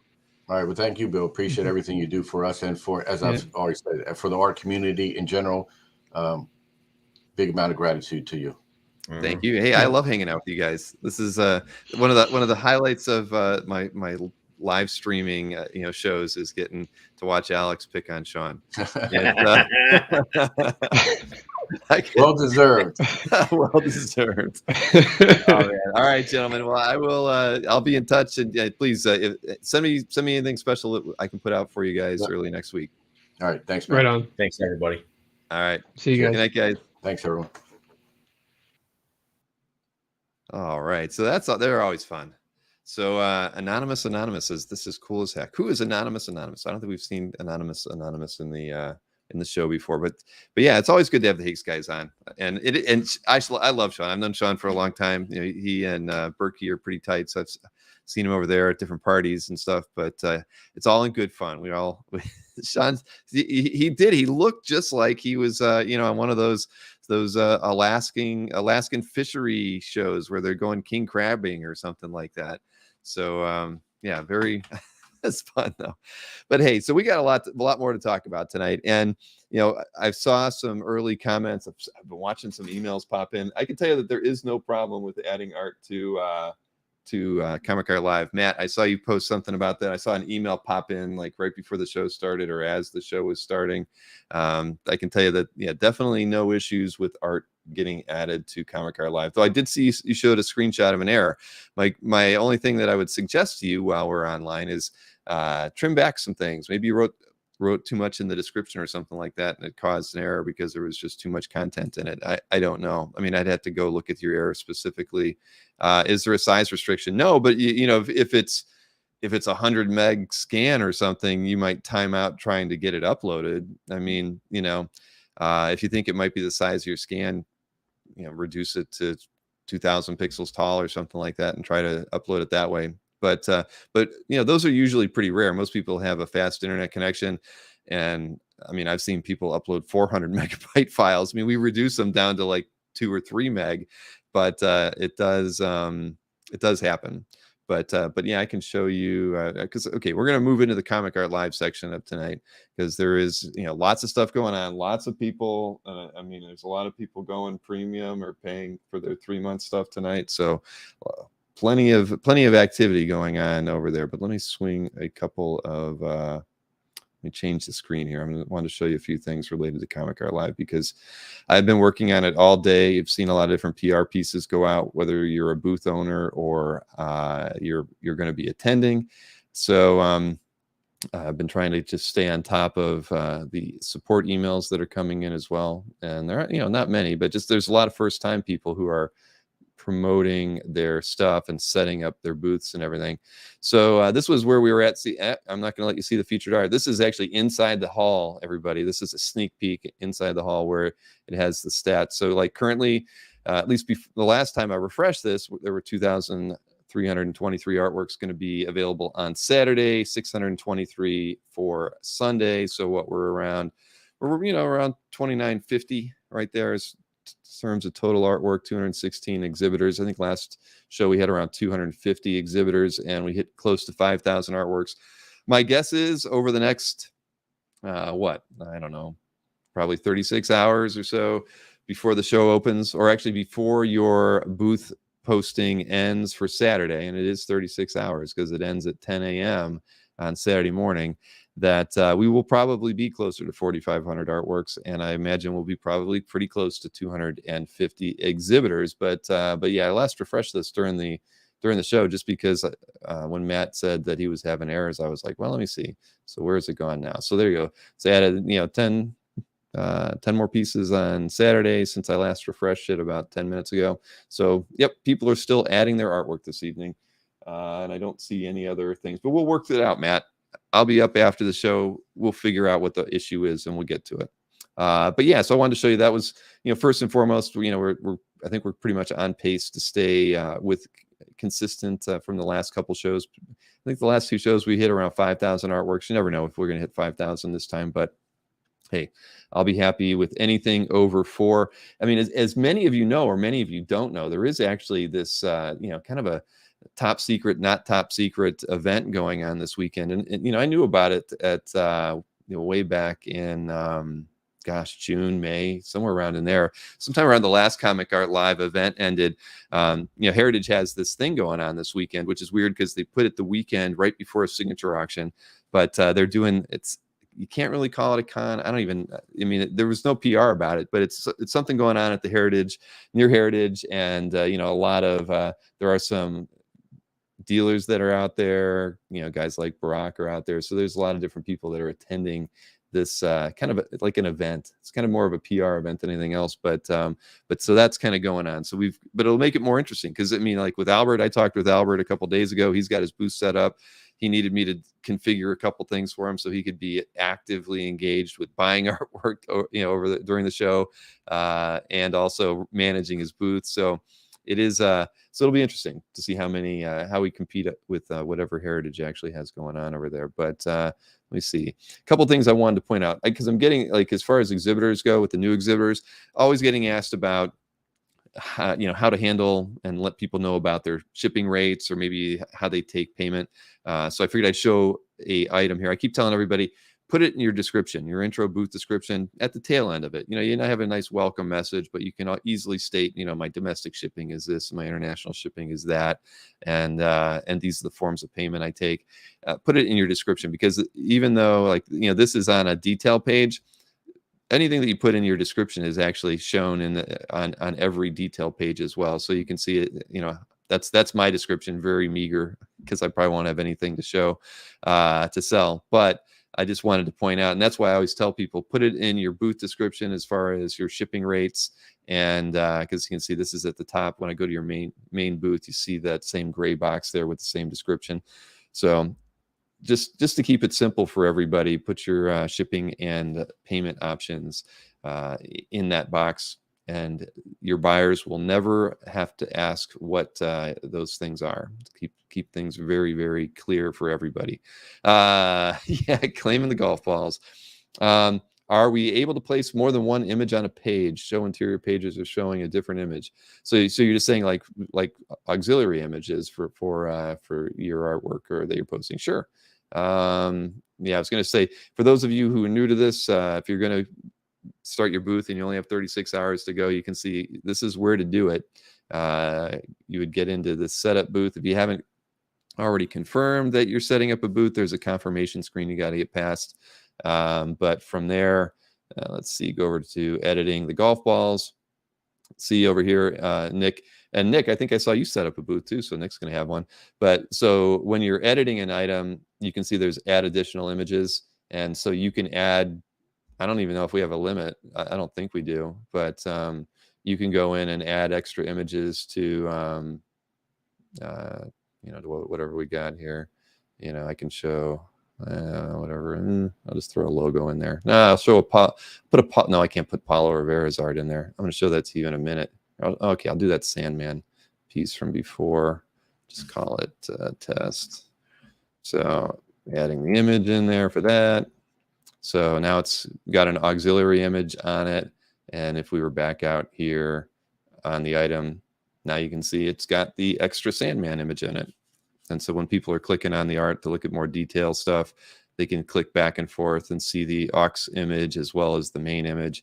So yeah, so for people who are doing complete stories as a single price, upload the cover or title page as your main image, and you can upload all the extra images along with it. And also, are there limits on things? No, but yeah, so auxiliary images actually work better in Comic Art Live than they do in your booth, in your regular CAF gallery. I hate to say it. So there's some better enhancements there than we've done in your CAF galleries, things that we need to work our way back into CAF galleries that we've been doing over here. But so there's that. But main questions I've been getting have just been on those sorts of things, how to make sure people are aware of stuff. And I can tell you that as we move into the next show in May, we're probably going to reconfigure a few things and make it even easier for you to state what your shipping rates are, kind of separate things out to give things a bit more clearer and consistent appearances throughout someone's booth. So everybody has, their shipping rates in the same place, their payment options in the same place. just so on a visual standpoint for buyers that they have a better understanding of what those things are. I mean, it's kind of this project, the project's just kind of grown as we've rolled along, and everybody knows it's how things go around here. But yeah, the May show is going to see a lot of nice enhancements, I think, that we don't see here yet. So Billy Balls. All right. Outside of those things, I mean, I know everybody's gotten the panel emails. I mean, I've got the whole panel schedule all set up. As you know, we got Saturday is going to have Jim Shooter kicking us off at 1, Cliff Chang with Felix at 2 o'clock. Cliff is going to be doing an auction for a very special piece of art that's going to be donated to charity during that panel. Felix is going to be managing that one. So I know that that's early in the show, and a lot of people are going to be browsing their art for sale in the exhibitor booths, but you may want to switch over and at least be listening to Cliff Chang's panel. I'll be in for part of it, but I'll probably be behind the scenes for most of that. But there will be an auction for one piece of art that is of special purpose, and so I won't really talk about that. I think Felix is probably going to send out a mailing tomorrow with more information about it. But throughout the rest of that day, Kevin Nolan is going to be interviewed by Scott Doonbeer at 3 p.m. There is no art for sale during that. That is going to be primarily a promotion of the new IDW Artist Edition for Kevin. That is really, really cool. And we will be debuting several pages to the book. Actually, I've got a PDF almost of the entire book that was sent to me by Scott, and we'll be showing that while they're doing their interviews. So I think you're going to find that really interesting. The art in it is incredible, and I do wish Kevin was selling some stuff during the show, but he is not. Something to talk to him about another day. I'll have Stippen Morian from Inky Knuckles on at 4. I'll be handling that one. Then we'll have Doug Mankey on at 6 p.m. I know that Ken from 4C will be a part of that one, and there will be art for sale going on with that. At 7 p.m. to 9 p.m., Japan Comic Art Expo will be there. That's with Yoshi and Ken as well from 4C. They will be doing sketch requests during the show, selling a few pre-done pieces during that panel. And so that's a 2-hour one. And then we could cap off Saturday night with Jiggy and the Next Comic Art crew. And they will be, I don't know if they probably won't have as many pieces of art as they had last time. I think Jiggy was saying he thought it would be about an hour-long show. So maybe 30 pieces of art will be available for purchase during that. And then on Sunday, what do we got going on there? We've got, yes, Nolan's going to be a good interview, Rich. I'm really, really looking forward to the Nolan interview. I wish I was doing it, but Scott and he have a very good friendship, and so Scott gets to do that interview. Yeah, send you the PDF. Anyway, so we got Mark Laming to start things off. He's in the UK, so that was an early one. John Suntress will be handling that interview from Word Balloon. Anthony's got his usual noon panel on Sunday, where he will be debuting a dramatic reading that we'll probably show again next Thursday as a standalone, but he'll be doing that. He also told me he's got a few other things up his sleeve for that show. Can't tell you if he's selling any art, but Anthony, he's probably going to be trying to sell some art there too, which is fine. Paulo Rivera, Paulo's his panels are always great. It's kind of a fun way because you spend a lot of money on Saturday, but you usually hold something back for Paulo's panel if you dig his art. And I can show you a few examples that Mark sent me today that I'm saddened to think that I'm not going to have the opportunity to be able to try to buy. But sorry, I'm looking at a couple things here. But so here I can show you. As you know, he does these 4x6 pieces, and I believe there's going to be 5 of them, and they'll auction them off. Here are 2 of them. So an awesome Magneto. And why is that on there? What is John? John's in here mucking around in my stuff. Let me turn off his stuff. John. He's trying to set himself up for the shows this weekend. But the Paulo Rivera, so these are 2 4x6s. They'll be auctioned off. Then I can show you 2 other pieces. The one on the left is a pre-done piece. It will be auctioned off as well. It's 4x6. And then the Thanos piece is going to be painted live during the 1-hour show and auctioned off right at the end. And I think that piece is 8x10. I could be wrong. It wasn't written down specifically in my in the notes that Mark sent me. But Paulo is actually doing 2 other 4x6s, and the other 2 are going to be Storm and Rogue. So So there you have that. And good stuff from Paulo all the time. I mean, he's such a nice guy. I've known him for a long time. I mean, I love talking with him. Mark Walters isn't available to help us this time, so I'm probably going to be hanging out through much of the Paulo Rivera panel. And see, he's listening. Hey, his ears were burning. Of course he's going to have art for sale. Thank you, Anthony. Then Danny Fingeroth will be on at 2 and talking a lot about that A Marvelous Life, the Stan Lee piece book that he wrote. I read it. I mean, it's a great read. I mean, it took me about a day and a half to breeze through it, I think, on a flight to and from wherever the heck I was going. But Danny's full of stories from his time working at Marvel. So while there's nothing necessarily available for sale through that, for anybody that wants to get signed copies of that book and some other stuff that he's actually done, we're going to be PRing how you can email Danny to get to order signed copies of that book and a few other things that he's put out there. But John Suntress will be handling that interview with Danny, because I'll be with Paulo in the one before that. And then I get to do the interview with Matt Allison, which I can't wait for, another Inky Knuckles artist. So, we haven't done too much with Cam during these shows before, so I'm really looking forward to doing that. There will be no art for sale in either of the Inky Knuckle panels with Stippen or with Matthew, but I'm going to have a good time hanging out with them. Then Greg Land, he is going to be with Ken from 4C at 4:00 doing an art sale, and I do have some slides from that. I was told that Greg won't be there for the full hour, but I think he's going to be there for a half hour. So I can't tell you what the prices are on any of these, but I can show you 6 images from artworks that will be available.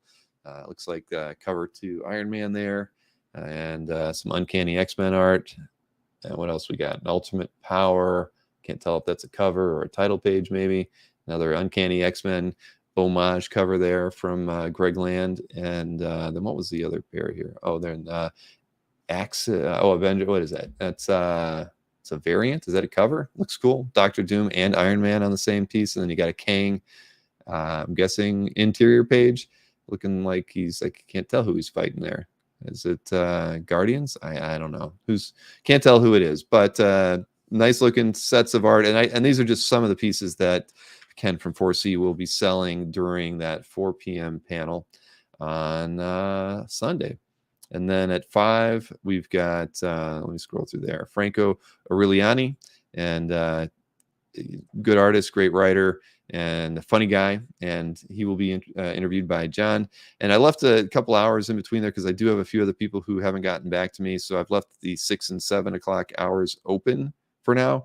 And I'm going to do the show recap at 8 o'clock because there's no way we're going to have more than 2 panels wedged in there. But we'll see. So by and large, we've got probably the busiest panel schedule we've ever had. And I kept thinking 2 weeks ago I didn't have a single one lined up, and now I've got a whole slate of them. So it's going to be a very busy weekend for me. Maureen and Gwen will be helping me out a little bit, kind of being in the panels because they're all separate. And just so everybody knows, if you go to one panel, it will actually just keep moving you through each panel. They're all separate shows on YouTube, but that they know to send you to the next one. So if you've got it open, you can easily just keep moving on through to each panel one after another. Oh, thank you, Anthony, for that 199. You're the king of the 199s out there.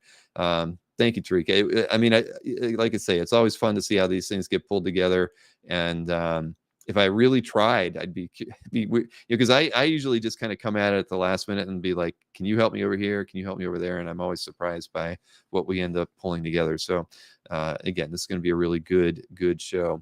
So the commission sets that are out there, I know that several artists are going to be getting commissions. I can't tell you all the ones right now because I don't have a full list in front of me, but I know that Jiggy's got some people.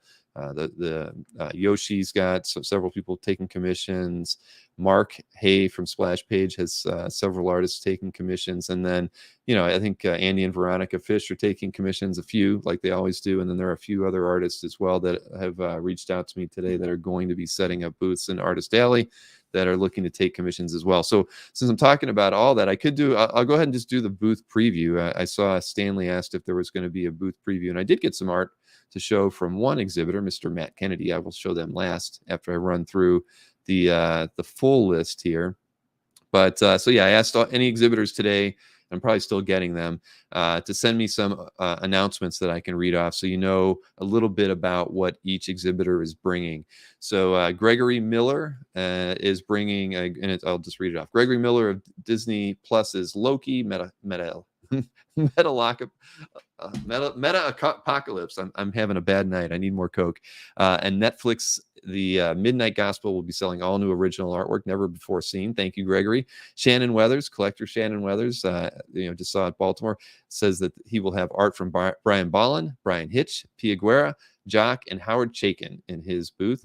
Wes Stefan, I think we saw Wes earlier in the chat. He says he'll be selling first appearances of the most important female in Marvel Comics, as well as the most important DC monster comic character ever. And, we could take odds on what those two characters are, but, I've got my ideas. You probably got yours, but you're going to have to check out Wes' booth Saturday morning. Remember, premium members get in 2 hours early, so that's an 11 a.m. start time if you're premium. 1 p.m. for those of you who are not.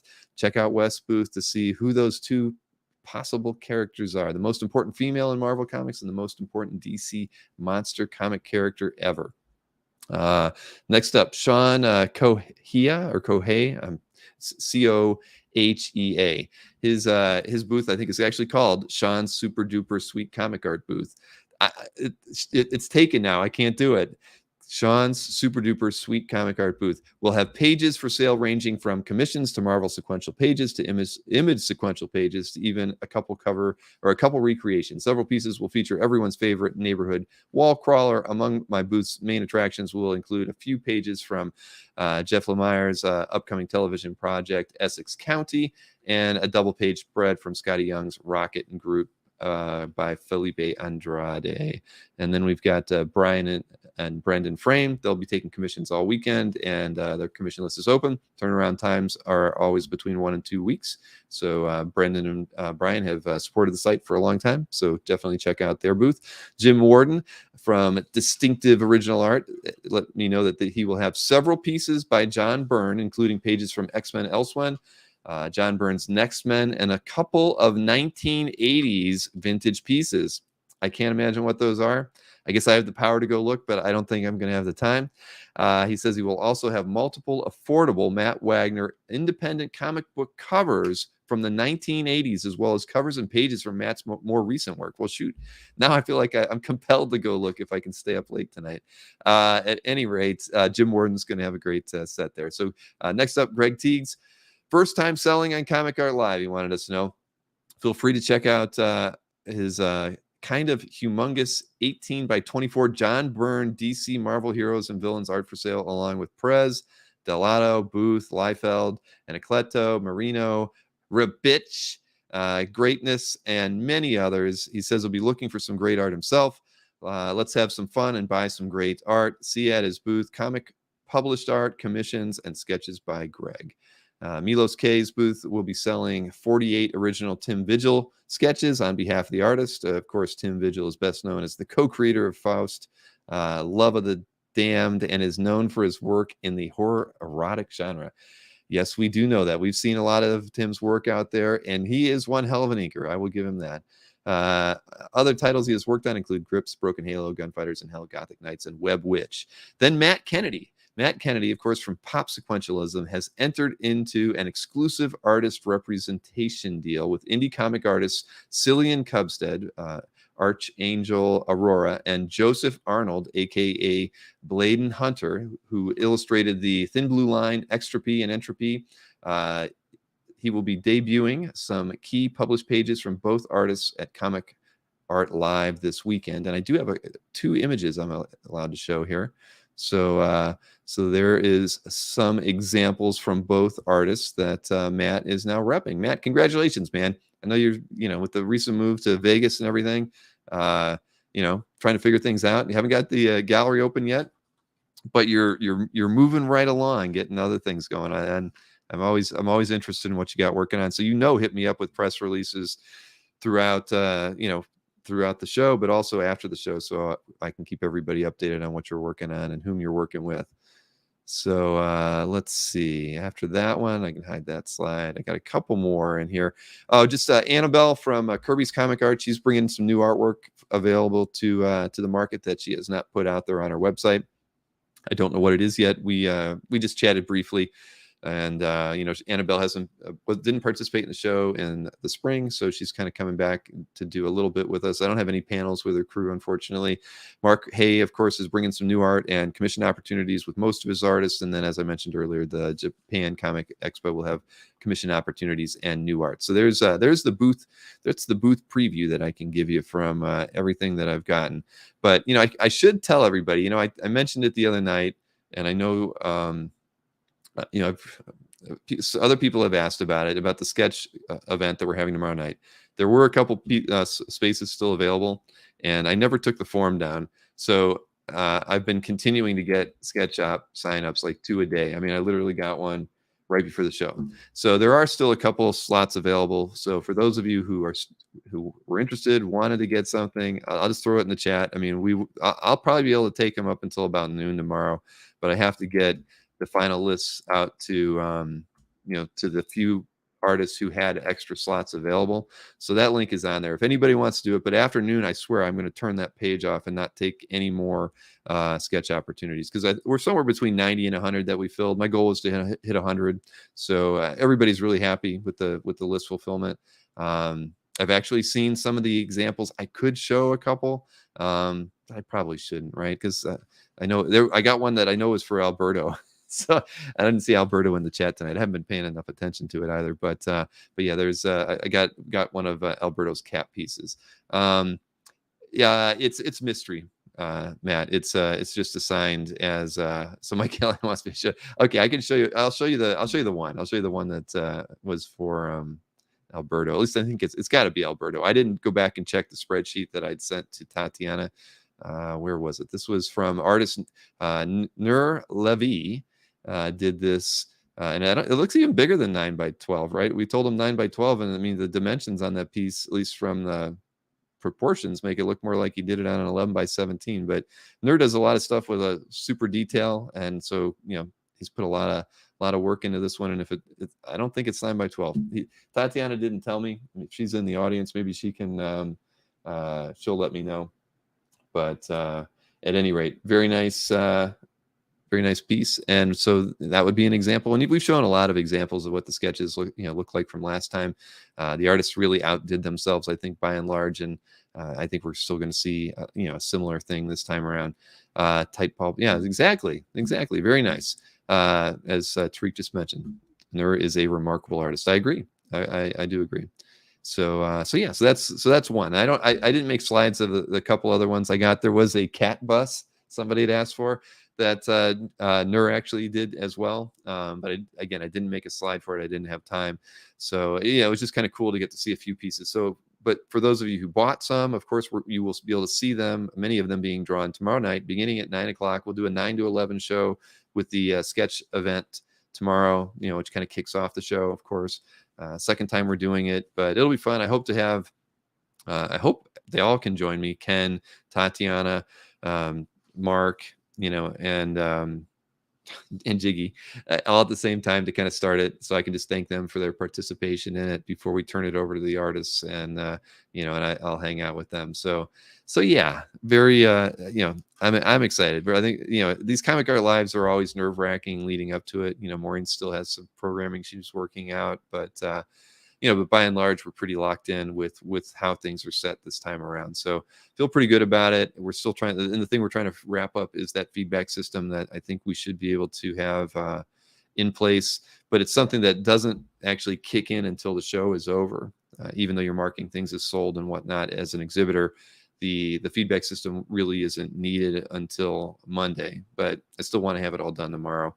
But that's something we can talk about after the fact. But for those of you who are exhibitors and you're marking things as sold, when we get around to Monday, you will see a list of all the things that you have sold. And for pieces that you're at that point ready and willing to, you can begin to leave feedback to the buyers that have bought your art. And once you leave feedback for the buyers, they will eventually be able to then leave feedback for you as a seller. So any email or early email alerts. premium members, as well as everybody knows, the fiasco that was the Saturday of the last show when we tried to email everybody at the beginning of the show. That did not work, but what we did on that Sunday worked very well. What we're going to do is when the booths are locked at 10 o'clock, we have that 1 hour period before the hall opens on Saturday. And we have a similar lock that happens at 10 a.m. on Sunday, and then the artwork on Sunday drops at 11. So after the locks are in place, Maureen and I are going to run our routine and against premium members keywords, and we create a special page only for premium members to see the results of what your matches to your CAF keywords are from your want list. And then what we'll do is send out an email to all premium members. I mean, I'd have to go back and look. I think we did it 20 minutes or so before the drops happen, so that you could scan all the lists and be ready to go after your wants. And so premium members will get that. Non-premium members, even though they have want list keywords, they don't get it at all. They don't have any easy access into searching the site and getting notifications about what's for sale. So just look for that. I'll have everything queued up and ready to go with Maureen, and maybe we'll be able to get it out a half hour before the hall opens or before the art drop happens on Sunday. So you'll get an email on Saturday and an email on Sunday linking to a page on CAF, though the details are not going to be in the email. It will all be on CAF. You'll be able to view it all there. So get ready for that. And again, use your want list keywords, everybody. If you're premium, it should give you a very good.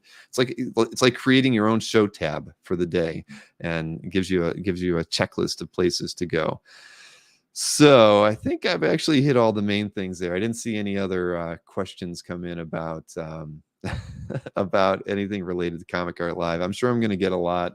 I mean, I have gotten a lot of emails pop in here. So what I think I'm going to do right now is I'm going to go ahead and play the weekly flip that I got from Khalil. Khalil's big Black Panther collector, and movies debutting soon, right? In an hour and a half or less or something. So we decided that this would be a good night to do a flip with him. And he's put together a really nice one. It's a little bit over 10 minutes. So I have to play it in that with that other method that we have for playing videos. So let's kind of get to it first. But yeah, if there's any, I would just stress to everybody, as far as Comic Art Live goes, if you got questions, hit me early tomorrow. Don't wait until late tomorrow night, or God forbid at 8 or 9 in the morning on Saturday. Get your booth setup started, and be tonight at the very latest. Ask your questions early tomorrow. And if you run into any issues, I'll be able to help you out. Matt, I will, while this video is playing, actually, I'll try to take a look at your error messages and see if I can't figure out what it is. So yeah, just keep that in mind. The worst thing for me is to be distracted doing, trying to figure out and help everybody out. But I'm here to do it. That is my job, to help exhibitors make sure that they are able to get their artwork uploaded. And yeah, so there you go. So let me go ahead and get this thing started. This is going to be a 10-minute weekly flip with Khalil, and it's fantastic. It's absolutely fantastic. And yes, Nick, just to be clear, you're able to upload to the Saturday drop all the way up until 10 a.m. on Saturday. Then your Saturday art drop is locked at 10 a.m. You can't add any more art to it, and you can add a max of 24. But you're then able to add art to your Sunday art drop until 10 a.m. on Sunday, and then it gets locked at 10 a.m. there. So total, you can have 48 artworks in your booth, 24 that get added on Saturday, 24 that can be added on Sunday. You can't swap them out. Once they're in, they're locked. You're able to edit them such that you can mark them as sold, but reduce the price later in the day because 6 hours went by, you didn't get any bites at this price. You say you want to drop your prices 10%.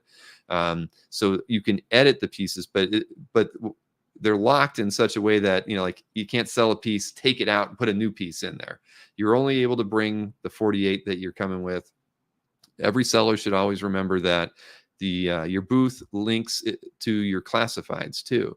So a lot of sellers who exhibit during the show sell artwork in their exhibitor booth, but they also sell artwork in their classifieds too. And we always meant for the show to be about hopefully bringing more new art to the sale and letting your classifieds kind of do their own thing on the side. Because if people like what you got, they're going to go check out your classifieds too. So this just that's just how the whole mechanism works. But again, I'm happy to answer any questions all the way through the end of the weekend for anybody that has any issues with their exhibitor booths. All right, let us go ahead and load up this flip from Khalil. You're going to enjoy it.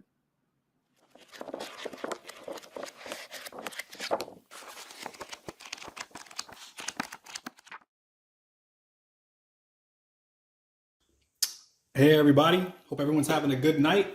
Khalil here, K Giron on CAF. With the release of Black Panther 2, aka Black Panther Wakanda Forever, we thought it would be a good idea to do a BP specific flip tonight. And this is also for my fellow collectors, FM and Don D, fellow BP fans. Hope y'all like this and everybody else too. So let's get to it.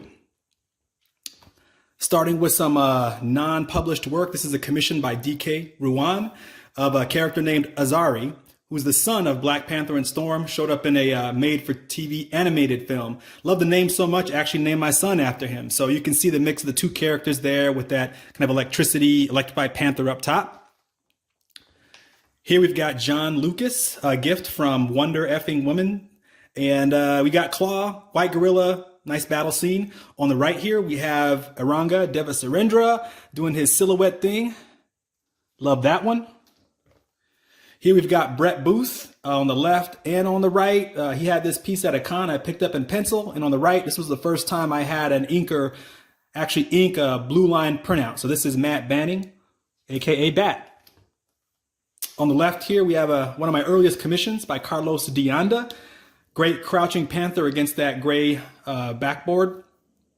And on the right here, we have Land Medina. Just like the whole theme, he called it King versus King. Two kings of the jungle going up against each other, and he just kind of went with it. On the left here, we have Kim Jacinto, who is one of the next comic art staple, working with Jiggy. And great headshot here, uniquely stylized, and lots of zipatone on that. On the right here, we have Gabriel Deloro. Those white highlights look great. Might be a little tougher to see right now, but I love that piece. Last non-published here. This is Dennis Cowan, and it says Wolfgang, but I confirmed that's actually Angel or Pat Gabriel in 1983. Before any of Dennis Cowan's published BP work, got this nice pinup, lots of zipatone. Fun stuff. Moving to published here on the right. So starting with the older bronze stuff. This is the King, Jack Kirby, with inks by Mike Royer. Classic 4-panel layout and a big booming punch there on the bottom right. On the left here, Jungle Action number 6. We have Rich Buckler and Klaus Janson inks. This is actually Klaus Janson's first credited inking work was in this issue. The arrival of Eric Killmonger, who was played by Michael B. Jordan in the film. And on the right here, we have another page by the dynamic duo. On the left here, we have Billy Graham, who took over after Rich Buckler on Jungle Action, inked by Virgilio Redondo. Lots of great action there from the last issue of the Panther's Rage arc in Jungle Action. And on the right here, John Buscema, inked by Jim Mooney, Avengers 105. Love this page because BP's basically making it known that his title is the Black Panther, kind of clearing that up because he had been the Black Leopard for a little while at the time. On the left here, you have Little Brother, Sal Buscema, inked by either Frank Giacoya or Mike Esposito. They're both credited, so not sure. But it's my two favorite hero characters in one page from Marvel Team Up. So when the opportunity came up to get that one, had to do it. On the right here, we have Ron Friends, lots of Black Panther and lots of just pure black ink on the board. Love that about it. Inked by Al Milgram. And on the bottom here, you've got actually an homage to John Buscema on that bottom right panel. These two pages by Jerry Bingham. Inked by Gene Day on the left, inked by Dan Green on the right. First one on the left from Marvel Premiere, the other from Iron Man Annual 5. He just does a great Panther in my estimation. And on the right here, you've got a disintegrating Killmonger after being resurrected once. And here we have 2 pages from Sal Velluto and Bob Ullman. Longest running art team on the character ever. Goal of mine has been to pick up a nice example from everyone that put their stamp on the character, had a run on the character, and these guys obviously fit in there. Got M'Baku the Man-Ape here on the left, great splash and just a great shot of BP here on the bottom right with those with the glint on his claws. John Romita Jr. from his run, very last page of his arc, inked by Klaus Janson as well. This right standing shot was actually used for a trade cover as well. Fun arc. And on the right here, just a menacing shot from a one-shot issue by Andrea DeVito.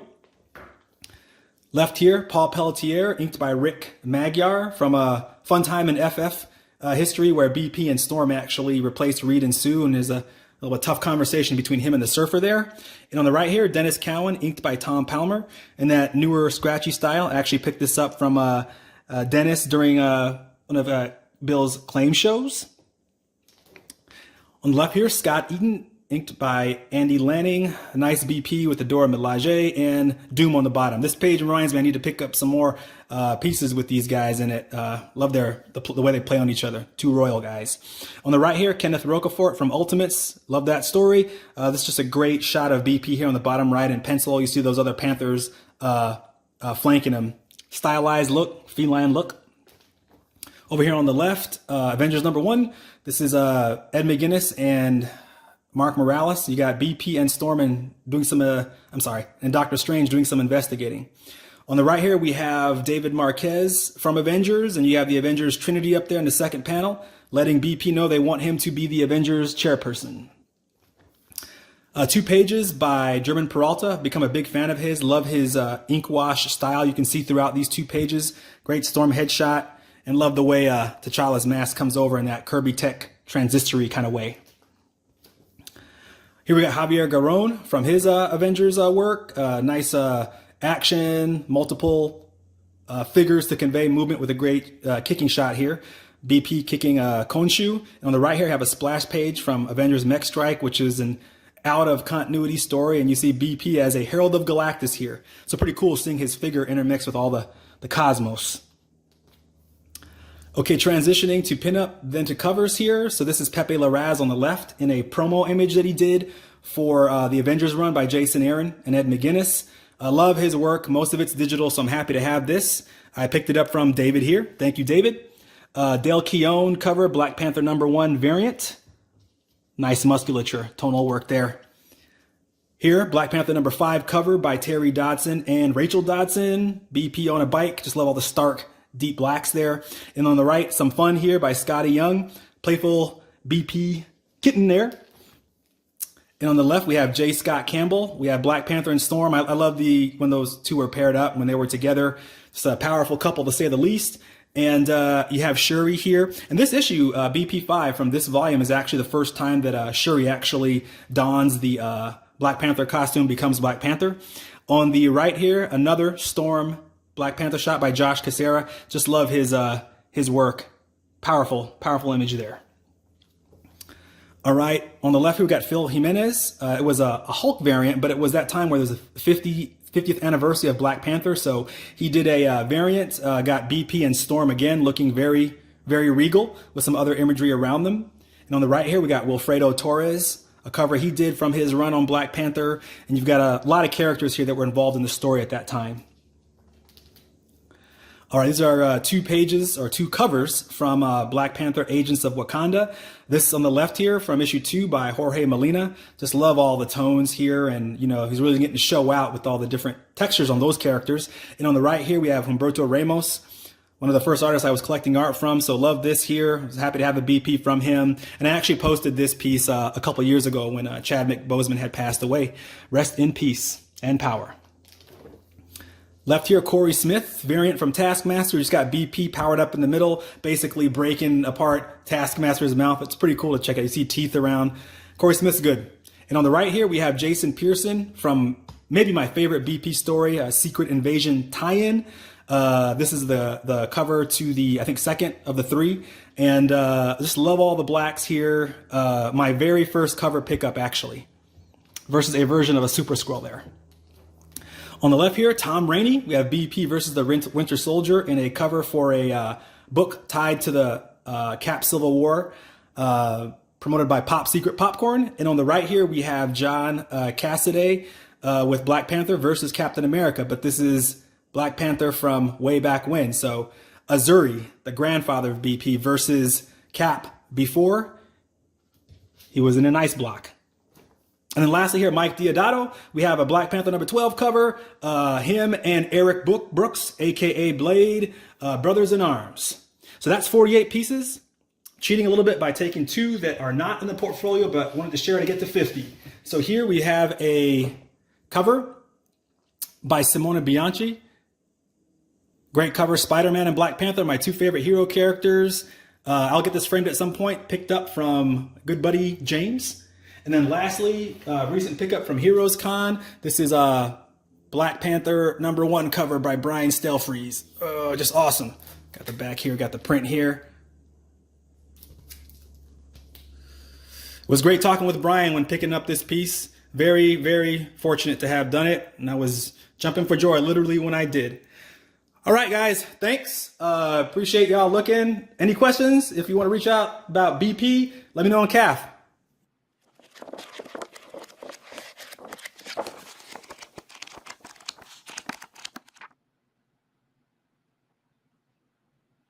Yeah, and there you have it. That was a great flip, Khalil. Thank you so much for sharing that, man.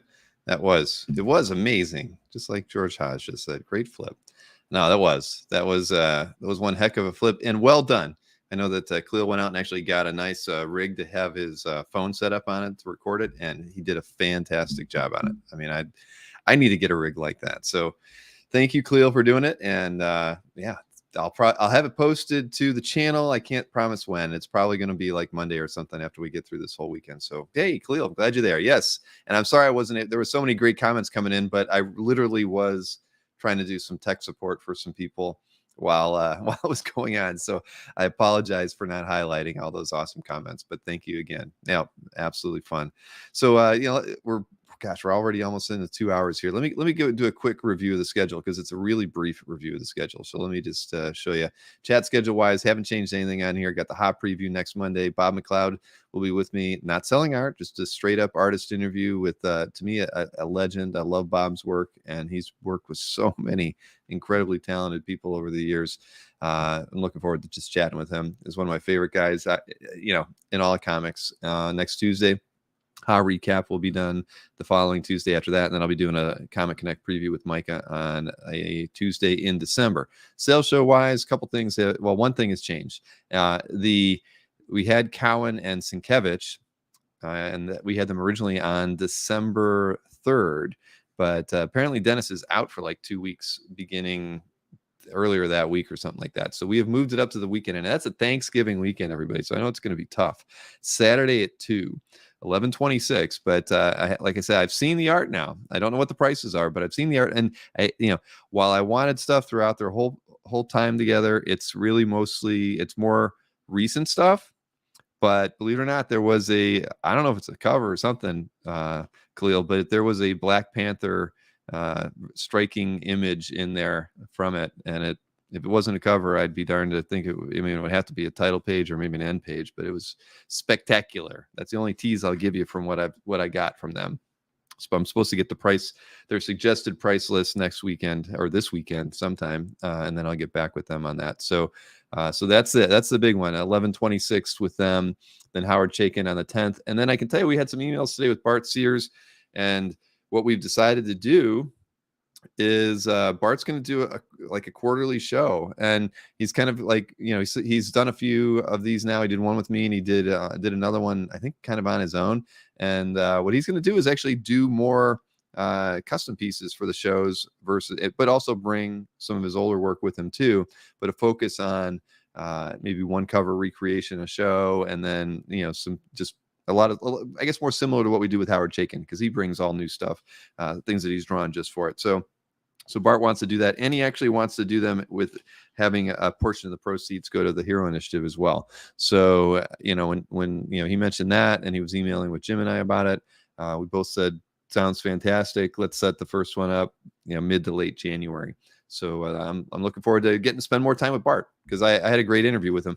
I just remember I can't keep him for too long because he already went to the bathroom like 3 times the last time. So I'm gonna focus on selling and brief interviews, but we'll have a good time with him. I mean, Bart's an awesome guy, so I'm looking forward to doing that. So hey, I gotta open these packages. I've had them for a while. So I know we're at the 2-hour mark now, but let's see. I got Jim Warden's first right here. Nicely packaged. This one, look at that. There's no way that, well, I mean, this thing is so well packaged. There's no way it could get bent. But yeah, he's making sure nobody will bend this thing. But I'm not even sure where to start on this thing. It's so well done. But thank you, Mikhail, as always, for these incredibly sharp knives. If everybody remembers it, look, it's so well used. I've worn off the Billithor head on this thing. It looked like I got struck by lightning. Everybody needs one. Just make a request of Mikhail. He knows where to get them. So let's see here. There we go.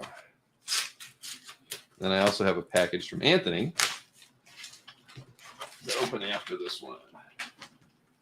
But I got this, I think, on Saturday. So I've been waiting a while to do this. Okay. It's like Christmas, everybody. All right. Now, I have to say, I knew this was coming, but it's still awesome to see because I didn't really look at it.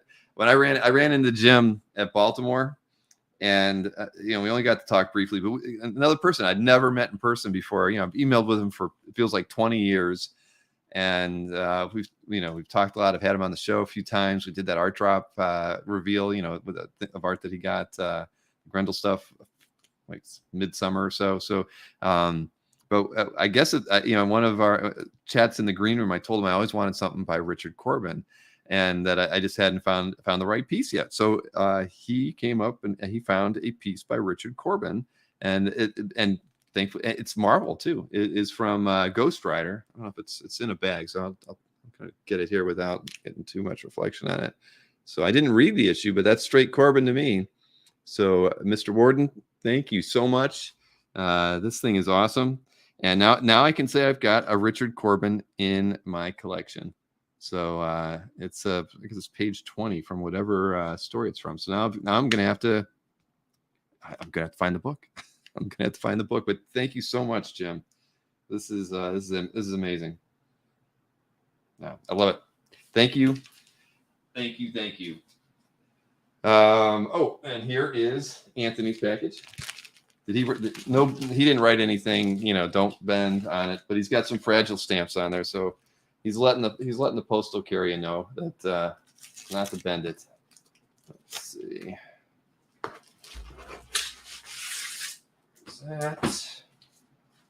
This is stuff that I purchased from Anthony. I tried getting 3 pieces. The third piece he didn't have any longer, or couldn't find it. It was the one piece that Maureen wanted. All right, I'll take these out of the bag.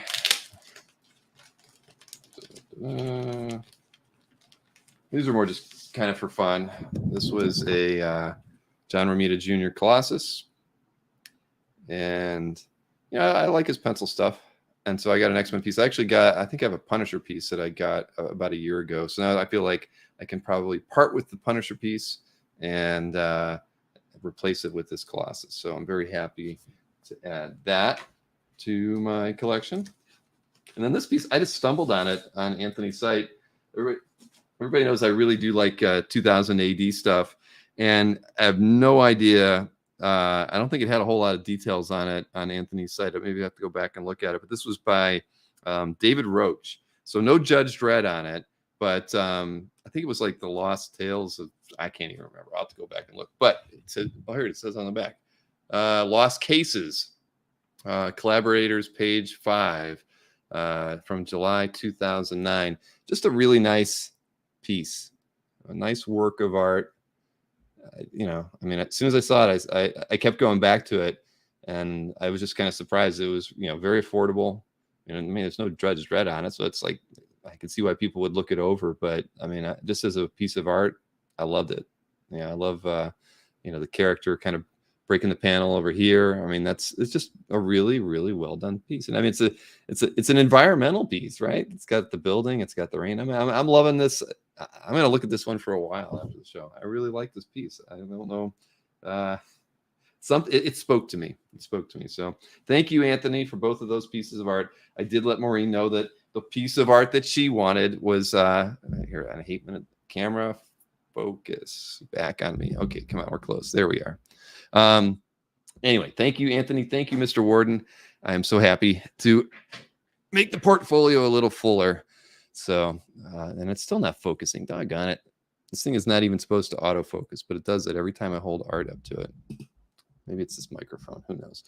All right. So moving right along. Got that all out of the way. So, I mean, we could dwell on the loss of Kevin O'Neill and Carlos Pacheco. I mean, it's just hate to switch over to that, but it's like I had that on my list. It's just so shocking, and we've lost so many great and people who are important to our hobby this year alone that I'm definitely going to have to do some kind of retrospective at the end of the year, just to kind of put it all kind of out there. It's just been a really crummy year for that. After all the stuff we had to put up through the pandemic, and all of that, and then to have to go through the last year has just been ridiculous. And so I think I'd put these out there. I'm not going to pull these pages up, but I kind of set both of those gentlemen's pages on tabs for me.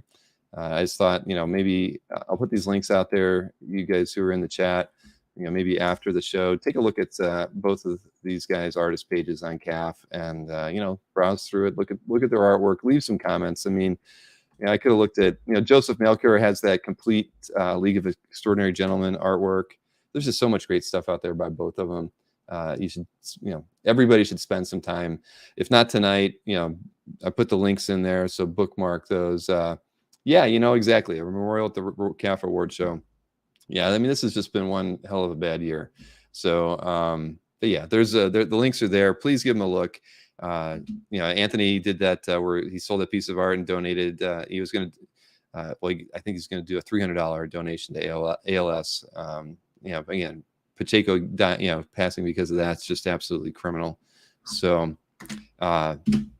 I got nothing more to say about it, but very, very sad. And we just, the year just can't get over fast enough, I'm sure, for all of us. All right. Well, next up, I've got a couple pieces of video from our good friend Jeff Wedding from the Vegas chapter, of course, of Comic Art Fans, of which we are all huge fans. And if you're ever heading out to Vegas, Jeff Wedding, Matt Kennedy, and Daryl R. will take care of you. They will take you out to a restaurant that they have never been to before, because they're making it an experience for themselves as well. If you are going to Vegas, and even if it's a layover 4 or 5 hours, they will find a way to take you out and have a good time, maybe show you some artwork. And but you got to look them up if you're heading to Vegas. So Jeff sent me a couple video clips from his experience this weekend. He was flying solo at a local con. So this is about a 2.5, 3 minute video clip of it's a slideshow, no video clips, but it's made into a video for you. But I think you'll enjoy it. I think there are a few pics in here of Jeff as well, but Jeff puts together. I only have to put music to these things. He does such a great job editing it. I should hire Jeff when you're done with your career as an archaeologist in Nevada. Come look me up. You can be my video editor. Okay. So here, let me give you the Vegas Valley experience.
Hey, now that was pretty good, right?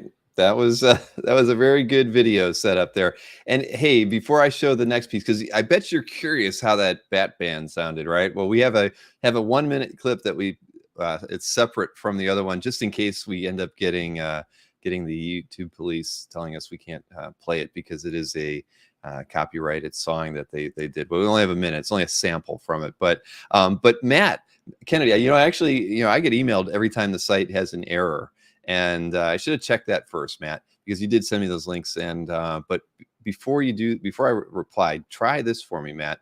Open any of those images in Photoshop or whatever your editing program is, and save it again as a JPEG. You rename it too, might as well. But I see that error typically when you get scans from an artist, and I don't know if that's true in this case or not, if one of those artists that you rep had scanned those, but it's giving this pointer out of range thing. And every time I see that, it typically has something to do with a color profile that an artist puts on their scans, because that's how they like to scan them, and they send them to the publishers that way. And so yeah, just try that, Matt, on one of them. Just open it, just save it as a JPEG straight up, and I have a feeling it's going to work. So, all right. So the bat band was pretty awesome. I wish we could have seen the whole show, Jeff. I mean, you could have done the whole thing, and then we could have just cut that whole section out of the YouTube video afterwards if we got in trouble for it. But let me go ahead and play this for you, just so you can kind of hear. Yeah, it's not RGB though, Matt.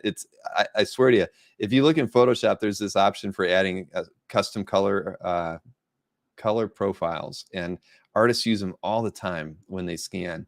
And it's and so the only time I see that error is typically like if someone commissions an artist and the artist sends them a scan, or honestly, if they're a rep and the artist sends the art to them, like I'll have like Tatiana will get that sometimes from an artist that sends her files or something. So that's my initial guess. It's something like that, but you won't even know what it is when you resave it as JPEG. It goes away.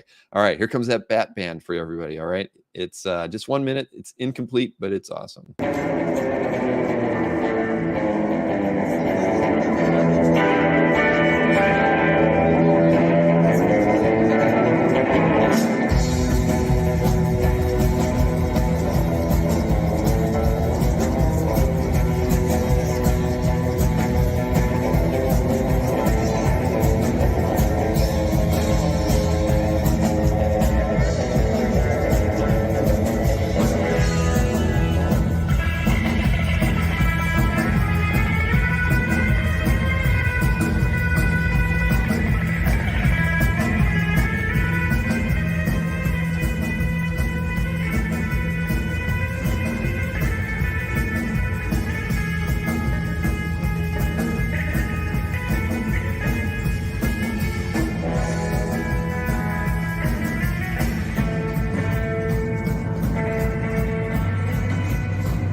I love that. I want to see the whole thing, Jeff.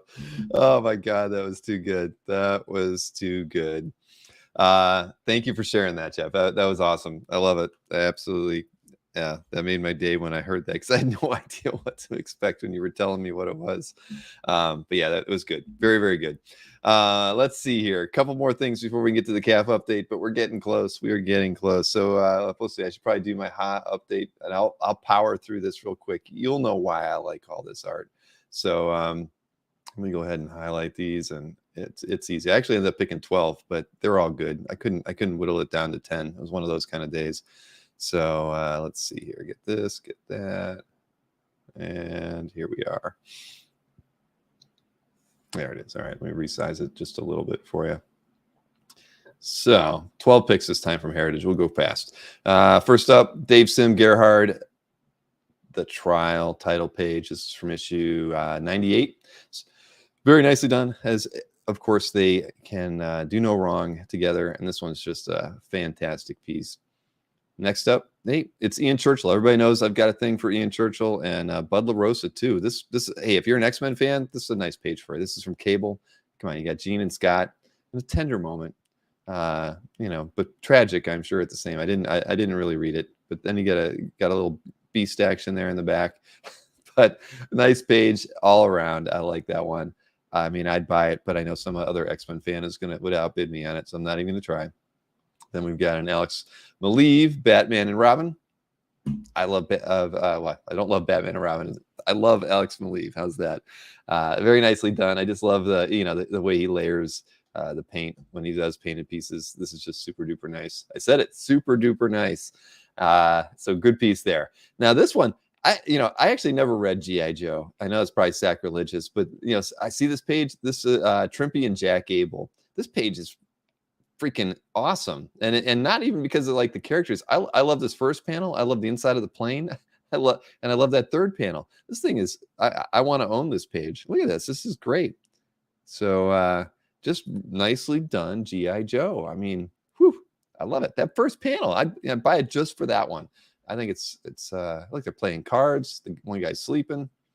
At any rate, it's a good page. You can tell why I like it.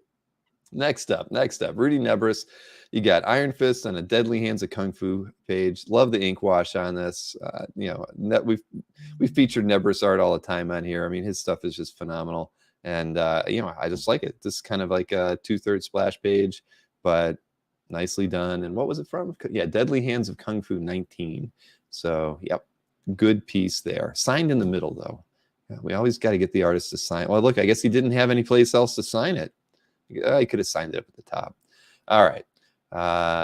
Stanley's signed it in worse places. We've got this was a Transformers page by Frank Springer and Kim DeMulder. Just, again, classic stuff, man. But look, you get Spidey in a black costume rumbling with some Transformers. So, I mean, look at that. I think we saw some other pages on Heritage Weekly that had Transformers in black costume Spidey. But we got him again and again. Just made me smile. Had to pick it. Next up, Rampaging Hulk. Again, I'm one of those magazine books, but this one's nice. Again, it's kind of got a lot of washes going on it. Alan Kupperberg, and then the inkers were Rudy Messina and Rod Santiago. But this panel in the middle, man, that is so awesome with the face in there and the Starfield comets whizzing by. I mean, this would be a Doctor Strange book or something, but I just loved it. I mean, I can't say, the other panels aren't totally awesome, but that one right there, that's a beauty. Now, this next one, I mean, I said "va va voom" when I wrote it. I mean, it's a Russ Heath, a Russ Heath girl illustration from 2010. She's adorable.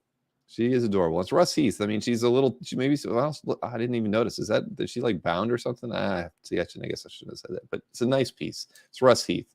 How often are you going to see something like that? I can't say I've even ever seen any Russ Heath stuff like that, but there you go. Russ Heath. I bid on that one too. Next up, a Pat Olaf, Al Williamson Spider-Girl 25 page. And there's actually a couple splash pages in there, but I thought this one was really nice. It just shows off, Al Williamson is just a great inker on so many pencilers, right? But this one with Pat Olaf, I mean, I just love the inking on this page, and especially on Spider-Girl, just a very dynamic image there. But the inking is so well done. I don't know anything. I never read Spider-Girl at all, so I can't even imagine who this giant creature is. But I like it. And even this cross hatching as a way of shadowing. I mean, today, shoot, somebody would. Well, 10 years before this, they would have slapped Zipatone on it. In the last 5 years, they would have slapped Zipatone on it. And in this case, they went with the cross hatching. I mean, it's just really unique, right? I mean, I like it. There's a lot of different stuff going on in this page, and it's mostly because of Williamson. So lovely page there. This one, it's for your process fans out there. It's a Will Eisner prelim. I mean, from what was it, 19? I don't even write it down. I should have wrote it down, shouldn't I? What year was this? I think it said 1943. So probably going to end up being a rather affordable piece. But if you're into the process on anything, I mean, I think this is just a nice piece to have. I mean, I like it. I mean, I didn't place a bid on it yet, but I probably will. So there's that one. Just two more, everybody. I'm a huge fan of David Peterson. So this is not from Mouse Guard, but it is a spot illustration for something called Snowy Valentine. And, David can do no wrong. I mean, he's just awesome. My favorite, probably one of the favorite top 5 pieces in my collection is a Mouse Guard page. And I just love his stuff. I mean, this is a really gorgeous piece. And last piece is a 2000 AD page, which I had to pick. There actually were a couple of 2000 AD pages in Heritage this week.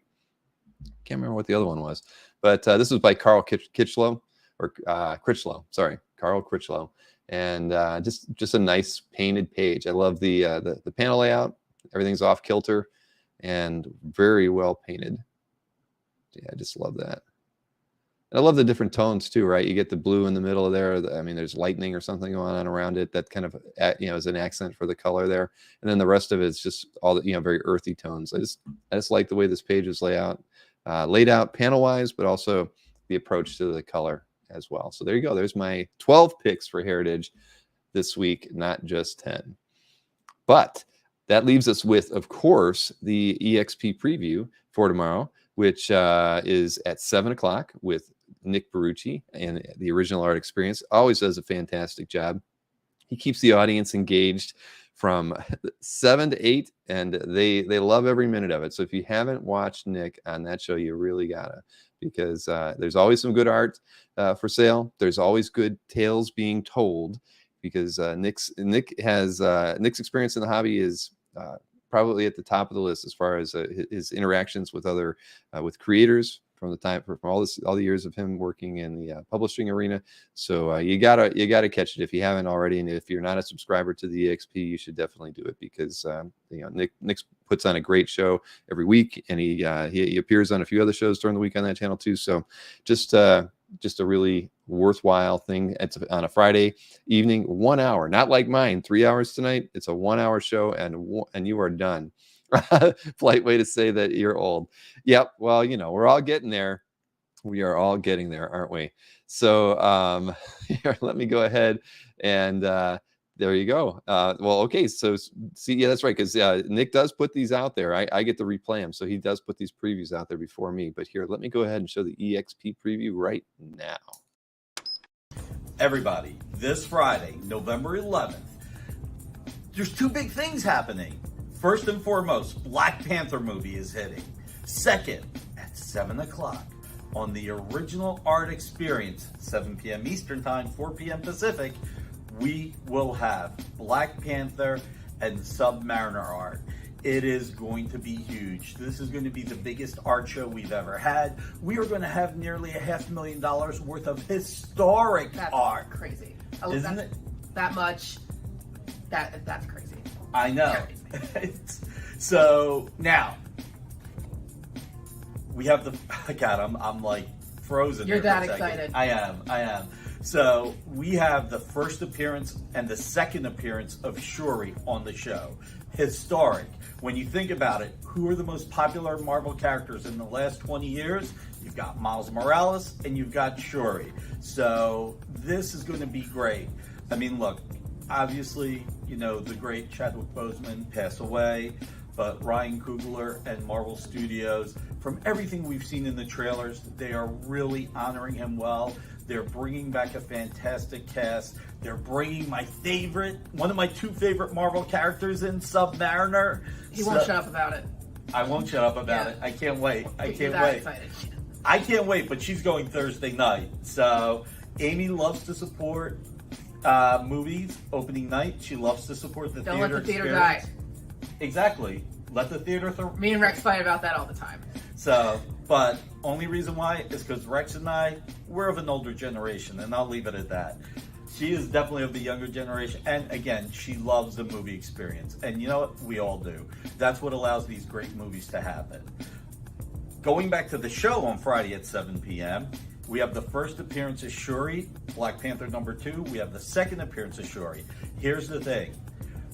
This acclaimed Black Panther series by Reggie Hudnall, by John Romita Jr., and by Klaus Janson.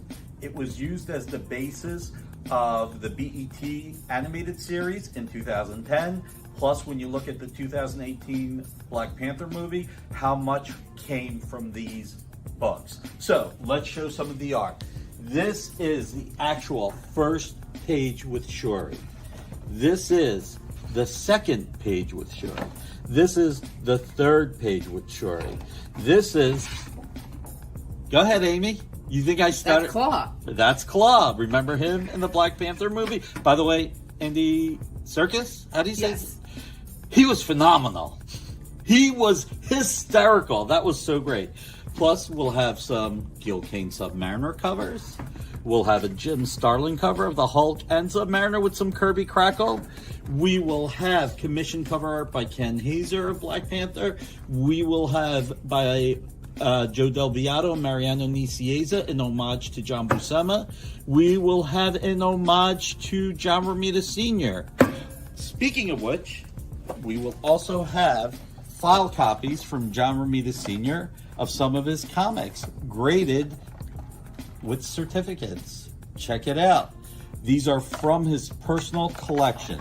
But wait, there's more, and I don't want to... Check out that. Check out what Amy has.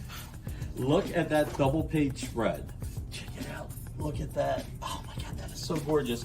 Then we have more pages. Look at this. So...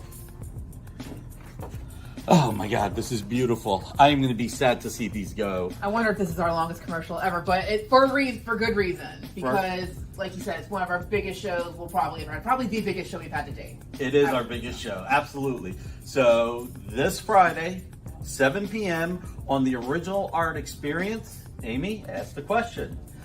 Please share the video, tell all your friends and family. It's going to be a great time. Yeah, hit that thumbs up. If not for me, do it for Amy. See you Friday at 7, everybody. Can't wait. Yeah, that's very true. Hit that thumbs up, everybody. You know that. We've had a lot of viewers tonight. We should be able to have at least, I don't even know how many we got. We've got to be close to 50, right? Come on, give me a few more likes before the end of the show. So we're gonna keep this. I'm gonna run through my stuff today so I can get Chris Norick in here and we can do our best to be done before midnight Eastern Standard Time. So now I can get to the CAF update. The CAF update is covering the period of, gosh, what was it? It was Halloween. So the 31st through November 6th. So, that was, it was a good week for original art dealers. Remember, they had an incredible week. The week before they sold $613,000. Well, Mike Berkey is still rolling. I don't know what he's doing with all this cash, everybody, but Mike had $388,000 in sales last week. And like I told you, I think I said last week, I saw he had sold a couple other big, important covers. And so, yeah, he did 388 last week. Panel Page did 116. Anthony did 61. What else we got? Felix did 28. Albert did 19. And Quan sold one piece of art for $15,000. So, but in total, almost $650,000 in sales for original comic art dealers last week. Just absolutely insane. And Berkey is, I think this is 3 weeks in a row where he's, I think the first two he was over 200, and now he's almost at 400. So yeah, Berkey is planning on buying Twitter. This is Rich Danny's. Yeah, or he's going to pay for everybody's monthly fee in the comic art hobby or something. I don't know. But here, let me go and show you the top 6 sales from art dealers last week. First up, Fantastic Four. This is the cover to 143, and Mike said he loved this cover. This is like his baby, but to sell his baby, he wants a lot. He sold this one for $200,000 is the asking price. Gil Kane, of course, and Sinet inks on this one, but I know he loved it. He loved it. He had it for about a year. Then next up, we got this Tales of Suspense 95 cover. Gene Colan, Frank Giacoya. This one sold for $175,000. So there you go, $375,000 in sales just between those two pieces. Asking price only, of course. Then here is Glenn's big sale. This Frank Miller Daredevil Man Without Fear cover.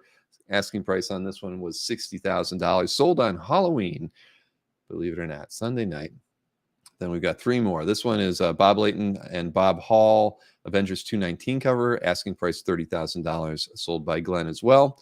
Then next piece is the Quan Chang sale, not by anybody he reps, but Mike Mignola, this BPRD Omnibus number 10 cover was that. And it is blurry because he deleted the big image, and all I got was that.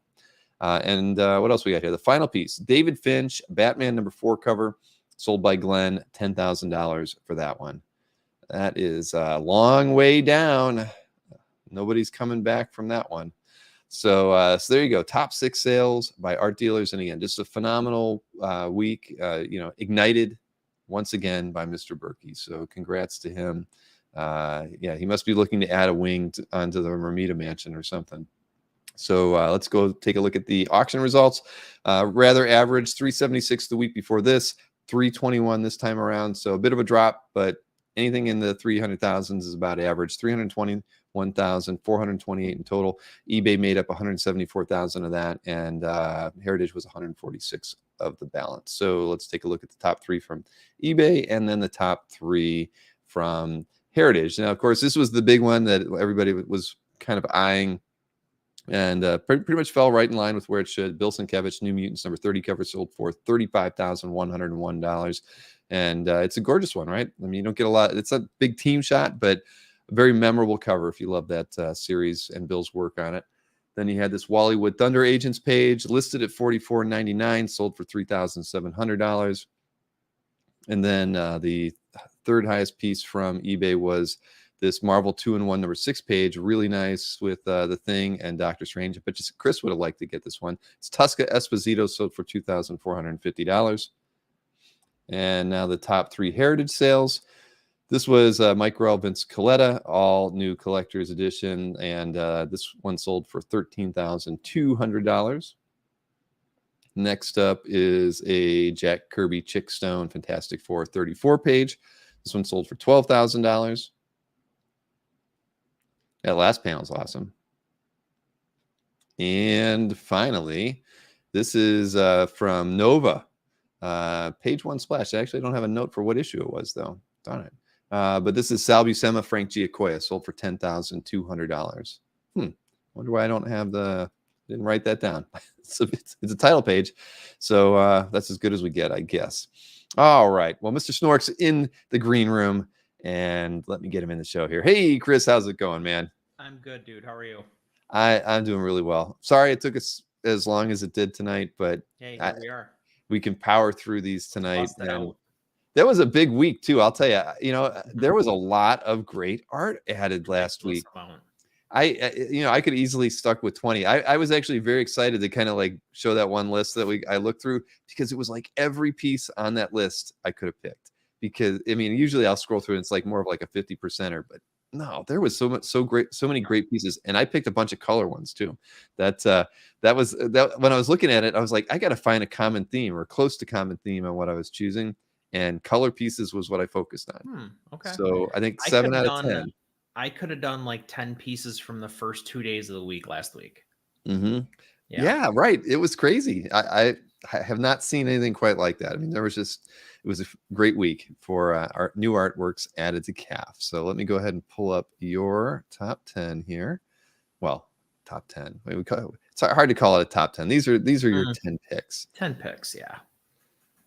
Let me resize this just a little bit. See if I can't get this. That's a little better. All right, so we got first up. This is in Scott R's CAF Gallery, Dan Panosian. Oh wow, giant scan. This is great. Yeah, huge scan. Marcus actually made sort of in the piece itself made the comment, which I was gonna make myself tonight, but this has got such a Mort Drucker vibe. So like Mort Drucker, yeah. Jack Davis, I feel like Panosian, and I'm certain it's on purpose because he's a historian of the hobby as well. Or a historian of the medium as well. But yeah, I mean, he's going out of his way with these characterizations to kind of bring a like EC, or Mad vibe to these characters. And I think it looks incredible. He's doing so many cool commissions. He's doing Drink and Draw, obviously still doing Drink and Draw. And I don't know, I'm not sure if this was on Drink and Draw, but he's doing this caliber a piece live every week, and it's just so cool to see. Yeah, no, this is amazing. It really is. The detail just in the clothing is just fantastic. Yeah. So, but I agree. Dan's been he's been putting out some fantastic work. Really, like the last 3 to 5 years, it's been blowing my mind. I've never picked up anything by him. In fact, I've actually never talked to Dan. As many times I've seen him at different shows. I talked to him in Heroes, and I tried really hard to get something from him at Heroes last year, and he was unavailable. I booked it ahead of time, and he just didn't get to it. So another day, another time. Yeah. Well, I wouldn't mind getting on his sketch list if he was going to do work like this. But yeah, this is dang good. Yeah. And I saw Matt Kennedy said my suggestion worked, so I'm glad it did, Matt. I forgot to mention that earlier. So let's see, we've got Imrene's Calf Gallery, a J.H. Williams Batwoman DPS. This thing blew my mind, man. The level of detail in this thing. Dude, this is what he does. I mean, this to me is quintessential J.H. Williams, right? He does these incredible framing devices, you know, the bat-shaped panels, Mhm. these DPSs that are just absolutely packed with like beautiful detail, different techniques. Like, I mean, the guy is an absolute modern master. He's a virtuoso. And I mean, that's really all that needs to be said. Like the figural work is amazing. The design is amazing. The tonal work is just next level. He's one of the best to ever do it, in my opinion. Yeah, I mean, I just love the heavier inks to the left, the lighter work to the right, and just the fine detail in all of this, especially in this faded, smoky. He gets so painterly characters. there. Yeah. Oh, I mean, it's just beautiful, and it's all warped too. I mean, look at that eyeball, right? I mean, it's so amazing. Yeah, no, I love this. I would love to own this piece of artwork, or and JH, he's somebody. I mean, he's more DC. Is that probably why I don't like? I think that's pretty accurate. I mean, he did obviously Promethea, yeah, Batwoman. Those are his two, like, I guess, longest stints, I think. So yeah, I'm more of a DC guy, but like everybody who doesn't know, like I'll tell you right now, it's like a public secret, but he sells his own art. Like, find his website. Like, he's got great pages for sale right now. Huh. Well, I'm going to make a note of that. No, I'd love to own something by him. I think he just never is on my radar because it's not characters I'd normally collect. But sure, I'd love to own a piece of art. I have a Jonah Hex DPS right behind my head, my huge head. You're blocking it. There it is with the gray mat. There we go. That's a J.H. Williams Jonah Hex DPS. Hand lettered titles. Yeah, beautiful. And you got it from his website? I did. All right. Well, I'm gonna look for it. I think I've actually been on his site before. Back when I was It's nothing to write home about, but there's some incredible art on it. Right. Well, I seem to remember going there because I was looking for when I was actually trying to crawl sites a bit more. I remember going to his site and being surprised at how much artwork was actually there. Yeah. I don't know why I never went back, but all right. I will definitely, when I find a moment after this weekend. But so, hey, Jeffrey Allen Love, I like this one. There was actually another piece by Love that was out there that I thought about picking until I saw you had picked this one. So there were a few good pieces by them on the site this week. So this is a really nice one. And whose calf gallery was it? Oh, Doug Pfluger. Oh, awesome. Yeah. Congrats, Doug. Yeah, so I actually saw this on Instagram before I saw it on CAF because I follow Doug on Instagram. But I mean, geez, what a perfect subject to choose for Jeffrey Allen Love, right? I mean, you pick Death Dealer. It's exaggerated, but at the same time, it's really like morose and understated. Like, look at the figure, right? Nobody's arms are that long, but to exaggerate that for effect and the size of the axe and like the tiny head, but like the glowing eyes, and it's all black and white, but at the same time, it has like a warmth, like it's glowing almost. So yeah, just tremendous work from Jeffrey Allen Love. And sorry, I'm trying to be fast. No, it's not. Thank you. But I love his technique. I mean, you look at how he goes in there with he's using a really heavy brush. It almost feels like a roller in some cases. There's a roller. Yeah, there's a roller work in here. Right. I mean, it's so unique. I love it. I mean, I love looking at it and trying to think what tools he was using when he was doing some of this, because he is really making some fabulous artworks, and I think his process and his techniques are what I find most intriguing. And the end result is gorgeous, but yeah, he's doing some really interesting things. Does he post like working videos of him doing the artwork anywhere? I haven't seen that, but I did see him work a little bit in person once. And yeah, it's there's an array of tools laid out, believe me.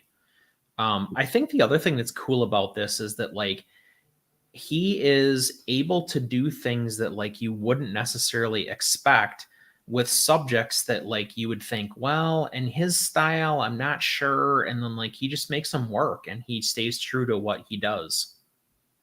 Well, very nice. I'll have to look around. I'd be curious to see.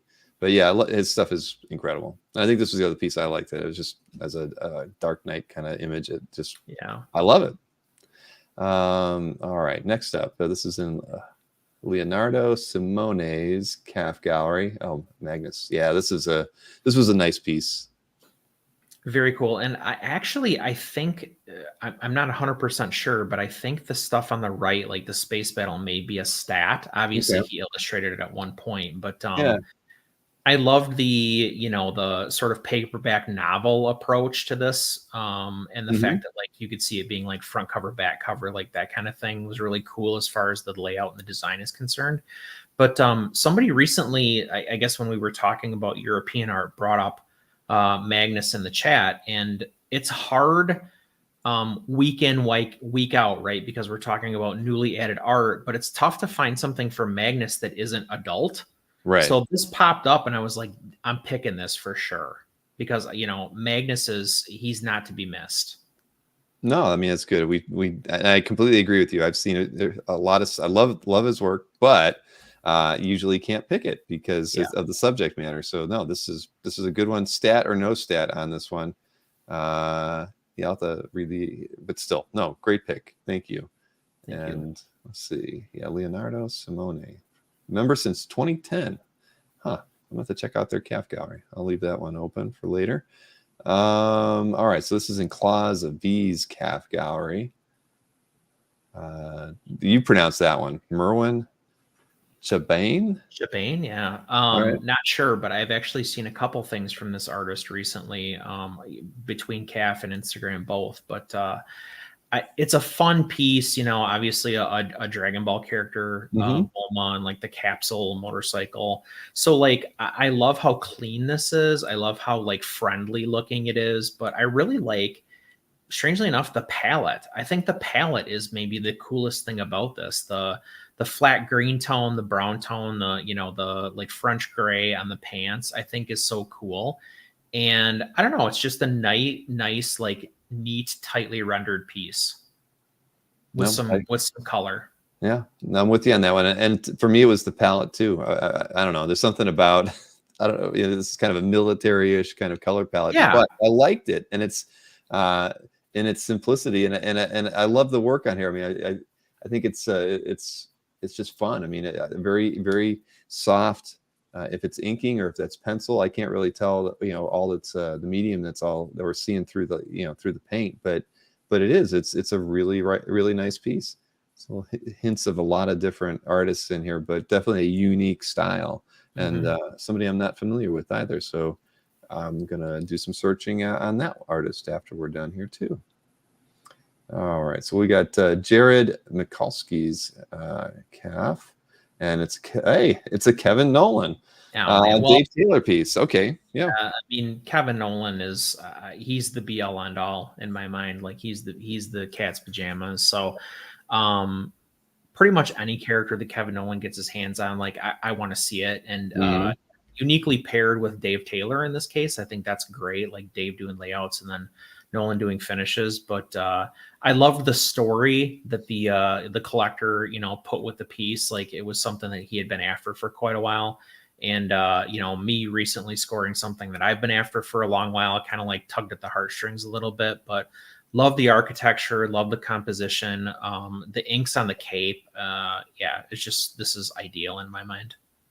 No, really great pick. I like this one a lot too. And don't forget Kevin Nolan. What time is it on Saturday? 3 o'clock, I think. 3 o'clock with Scott Junior. You're gonna get to preview those PDFs. I'm telling you, they are. I mean, I was surprised. It's literally like the whole book that I've got, and the artwork in there is unbelievable. I mean, it's stuff I haven't seen before. So he's just the best. He's just the best. Yeah. Well, if you can't watch it live, definitely people should tune into that one after the fact. All right. Next up, this is in Dan P's calf gallery. That's right. Classic cover here, and let me get the like on here. Hardcore nostalgia pick for me. This is one of the first comics I bought with my own money. as a very little kid, so I had just started getting an allowance, and Iron Man was by far my favorite character. So yeah, I mean Black Lash and like Black Spidey, and yeah, this piece is just like my childhood in a nutshell, basically.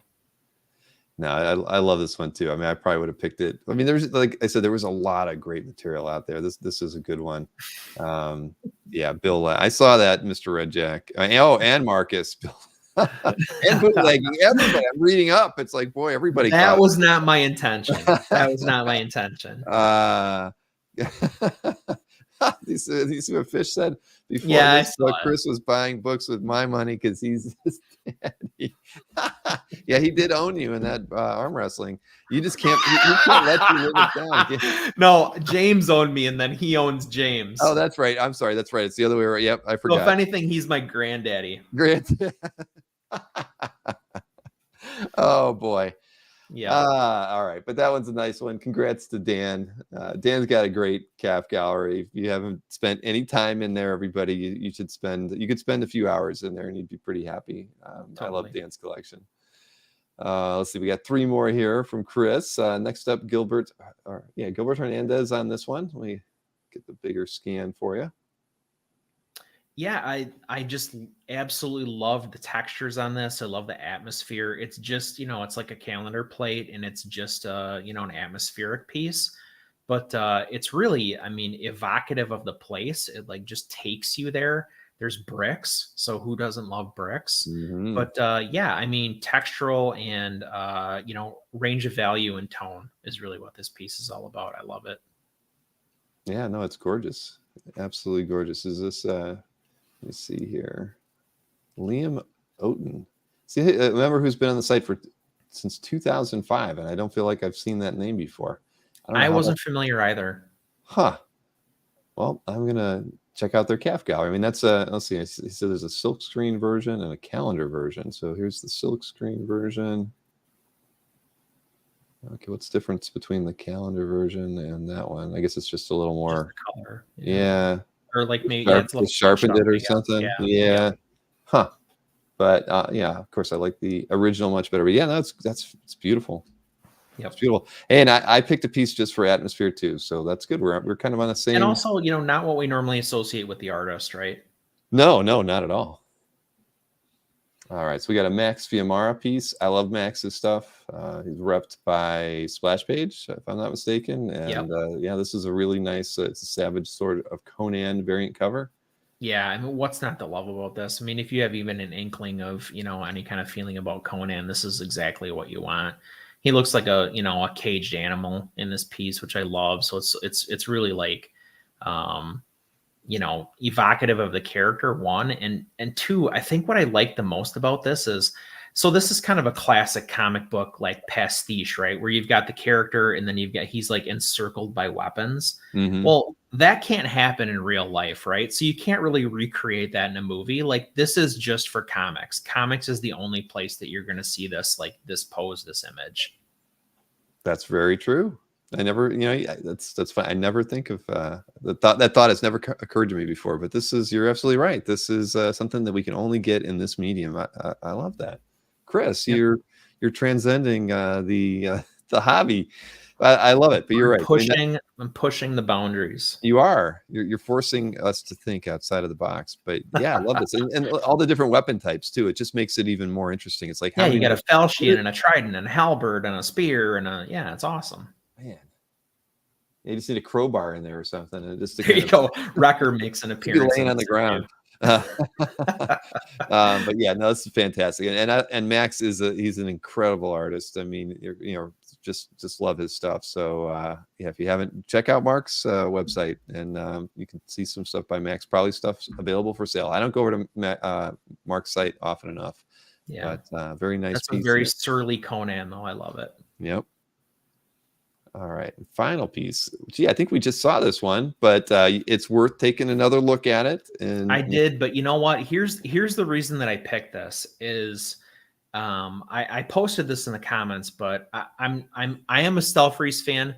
I prefer the painted stuff to the inked stuff. The inked stuff really does remind me of like his time at Gaijin Studios. So that's cool for like the 90s vibe. He hasn't ever really like let that style go. He's got these like, really edgy, like highly stylized inks. You get a lot of positive negative here, obviously, because Black Panther's in a black costume.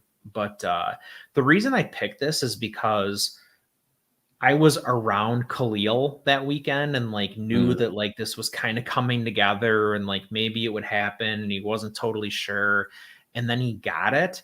And to like see somebody score something like that, that's so important to them, and to like just see the elation on his face and like the energy in his eyes, like that's why I picked this. Like that is probably the best thing about this hobby. And to like have the, to even be around that was just it just felt so good and like made my weekend. Exactly. I mean, how often does a piece of art mean that much to you, right? I look at my collection, I think I don't know, I probably don't have that kind of attachment with anything I own, and I can't think of a piece that I just have to own that would make but there's pieces like that out there for a lot of people, and you knew that, and like you, I mean, you knew Khalil was this was an important piece for him, and I completely agree. I mean, this is it's so fortunate, because I remember him thinking, not like you said, I mean, just the idea that he knew it was available and then making it happen. It's and we were all talking about it. Yeah, no, this is gorgeous. I mean, once again, this is a great story, and to a guy whose collection is incredible. He's we saw his flip earlier today. There wasn't a clunker at all in those 50 pieces we got to look at. But yeah, this is definitely a wonderful piece to have. Yeah, congrats, Khalil. All right, let me move this one out of the way. I got to save some of those tabs so I can go back and look at some stuff here. But great picks all around, Chris. Thank you, sir. And let me go over to here to mine. Let's see. Stop that one and share the other one. They need to be, like I told you, I should write them a letter about the things they should change on here. I should be able to like have all these queued up so I can just switch to the next one without having to like stop. Well, you've got to be a StreamYard power user at this point, right? Yeah, and it takes me 30 seconds to switch. So that tells you it needs a little bit of work. All right, here we go. So a couple different things here. So, yeah, this was a Matt E's Calf Gallery, Barry Windsor Smith. I don't think I've featured too many color pieces by Barry, but I think we've picked a few pieces out of Matt's Calf Gallery before. This is just gorgeous. I like when I think of his color pieces from this period, I think a lot of those profiles with beautiful women and gardens and things, and I like this one just because it's you got an armored up. Does it actually say anything? Yeah, it just says it's Conan-esque. Conan-esque, yeah. But yeah, just his palette's always awesome, and then to get a guy with a sword and hey, you got a is that a Black Panther? Black Panther, yeah. I mean, and heck, you've even got like you got Namor's wings on his feet. But again, just straight across, I just love this illustration. It's just packed edge to edge with art, and yeah, I mean, and again, I looked at it too, and I'm like, what is all this? It's a piece of art I'd love to see up close, because I don't think I've ever seen a Windsor Smith from this era or type of pieces that he's done. But I'm curious if the paint's heavy in spots, and because you think about the way this figure is, it looks more watercolory and so does the cape does too, and then the flowers almost have like this is going to sound crude, but almost a paint by number feel. Like it's very like color patterns versus like painterly look. The flowers are very graphic, as opposed to the figure, which is more painterly. Yeah. So, but a great piece. Matt E's Calf Gallery is filled with wonderful artwork, and wrought with art. Yeah. Yeah. So this is a great addition for him. Congrats on that. The next one, I picked this one early. It's in West's Calf Gallery. I mean, I don't know. This is a nostalgic pick. So okay, this one wasn't one of the color pieces, but I picked it early because I love it. And and one of these days I'm gonna get Anthony, is that Norm Zola or whatever his name is, where I take his head off. Arnim Zola. Arnim Zola. Yes, I've had this image in my head of doing a kind of an offbeat cap kind of set of memes, and I want Anthony like that. I know we can do it. I mean, Wow. just picture him running around like that. Mhm. It You can be have done. Sharon make his little like box out of a cake. That is a great idea. That's a really good idea, actually. All right, see, I'm sold. I have to do it because for a year, ever since I did even longer than that, ever since I did the MODOK stuff, I was starting to think about, oh, that would be the next character we have to do. You know, stick a head and right in their chest. That'll be perfect. But this is a classic cover. At the end of the day, Arnim Zola, right there. I should just read it off the book, but it's Keith Pollard. I mean, I love Pollard stuff. And then this is just a classic cover. And I'm sure West, who picks up a lot of pieces from this era, he had been thrilled to add this to his calf, to his collection and put it in his calf for us. So congrats to West on that one. I mean, yeah, West's is another gallery where you can lose a lot of time. Yeah, that's true. West did a good flip, one of the early flips actually Yep. that we had. So no, he's got an incredible collection, just getting better. Next up, this is in Ruben's calf gallery, and Ruben's got a lot of great paperback artwork, which everybody knows I love illustration artwork. And as a thumbnail, this one just stood out to me because I love the palette on it. I love that purple. Yeah. I love the highlights on the house. The way it echoes the colors and the female figure. Just That's what I said. Did you? Yeah, in my comment. That's awesome, Bill. Maybe I'm learning something from you. Let me see. I'll go look later. Anyway, we'll just focus on this. I just the color palette and it was my eye was just drawn around to the building, to her dress, and then you kind of see the figures in between. And just everything about it is just a wonderful piece of art. And again, for something, again, he has a lot of paperback art. You see it on the walls and stuff in his house and stuff. But anyways, this one, as far as a work of art, was just super striking to me. And I love the purple against, the complementary colors, purple and a yellow. Yellow, and, I mean, just everything about it. I mean, I love it. So it was one of the first pieces I picked just because of, the palette here. So yeah, it congrats. glows. Yeah, Yep. Just tremendous use of color. Agreed. So congrats on that one, Ruben. Next up, Greg Land's going to be on the show on Sunday, but this is in Dino's calf gallery. This has always for me just been like a classic image. I mean, I know Land gets grief here and there, but I mean, as far as he has such a clean line. He's worked with a lot of great inkers as well. But this piece is for me, I call it I can't even call it nostalgic because it's not that old, but I've always loved this image. I love that crazy maniacal Wolverine at the bottom and drawn Phoenix. Jean Grey like that. I mean, dang, I mean, I see it now and it's just like, that has to be one. I mean, I'd love to see this thing in person. Just even the way he rendered the Phoenix on her. I mean, he just handles everything so well with costumes and I think it's a funny thing. The Greg Land thing is it's a weird area, right? Because ultimately he's getting crap for like using reference. Really, at the end of the day, he's taking heat for using reference. And like now with digital art, I mean, you can literally grab a piece of art and like grab a photo and draw over it if you want. I mean, so we're going to give Greg Land crap, but we're not going to give Tim Bradstreet any grief, or Tony Harris or Alex Ross, or like all these guys who are like heavily referential. I mean, yeah, it's a little weird to me. I agree, but I mean, at the end of the day, his style shines through no matter what, and he, it's such a clean approach, and he's worked with great inkers who just get his vibe, and I mean, make his work look even better. And so yeah. But for this, as an X-Men fan, I've always admired this piece, and then yeah, it's in Dino's calf. So congrats! The collection of Dino Mauricio continues to swell with greatness. It's going to become sentient one of these days. And so I had to go. It's okay. So I'm missing that all color. I thought I did more color picks, but this is in Dave W's calf gallery. I mean, what's he picking a Wolverine for? But on this one, plug. It is No Hulk November on Dave's page. Oh, see, well, I wasn't following what was going on there, but I like this piece for a lot of different reasons. It's Segovia, of course. So I love the hat, the ink work in here, the cross hatching, the different styles he's done there.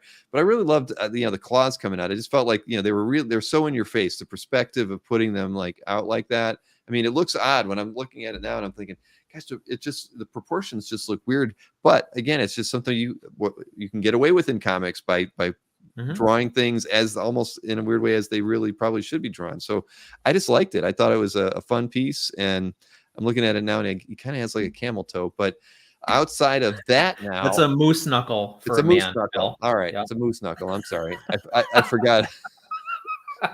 All right, now I can't see it. Next. Dave W. Yes, I'm sorry about that. I'm scrolling up like this. There we go. But I like the piece. I love Segovia's work, and it's got Floria ink. So great piece. Congrats to Dave W. And yes, It's kind of a Diodato vibe. It does kind of. I mean, see, I still like it. Doggone it. Yeah, I love it. Congrats, Dave. Next up. Okay, see, I guess it must be only half color. Gosh, what was I thinking? you were hallucinating a lot. I of this was. week. Maybe there was just too many. I probably passed it up. Well, because I don't Hal Foster stuff. We don't get enough of it posted to CAF, and so I saw the Hal Foster and I was like, this is an opportunity to at least say we have a great Hal Foster on the site. And whose CAF gallery was it? Omani B. I didn't even look. So I picked this one. I mean, I just love everything by Hal Foster. I mean, I wonder if it says how big this piece is.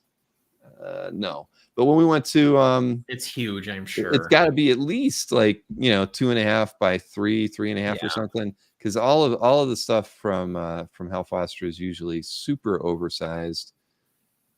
Oh man, I just love it. And again, it's just classic period stuff, and it's got gators on it, for crying out loud. And so influential on so many people. Mm-hmm.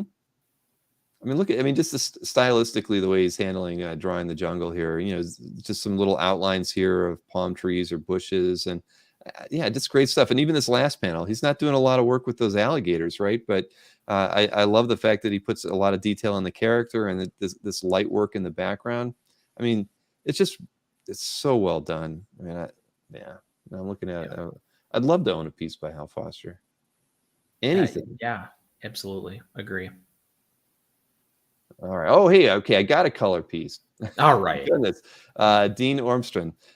Flinch, Volume 1, Issue 15. Who's CAF Gallery? I don't even know who that is. Oh, gosh. Greg and Amanda Spatz, of course. Another fantastic CAF Gallery. If you love non-traditional, a lot of it painterly pieces, Greg's got one hell of a CAF Gallery.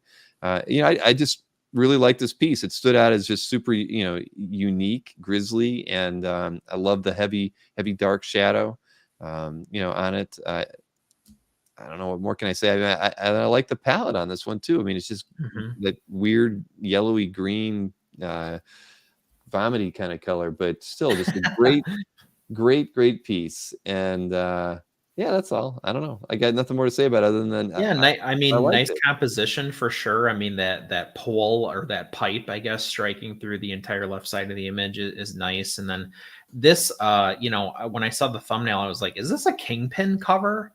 Like the guy, the subject looks like Kingpin certainly, but Flinch was that kind of like short-lived like Vertigo horror series, but I think he did a few covers for that, if I remember right.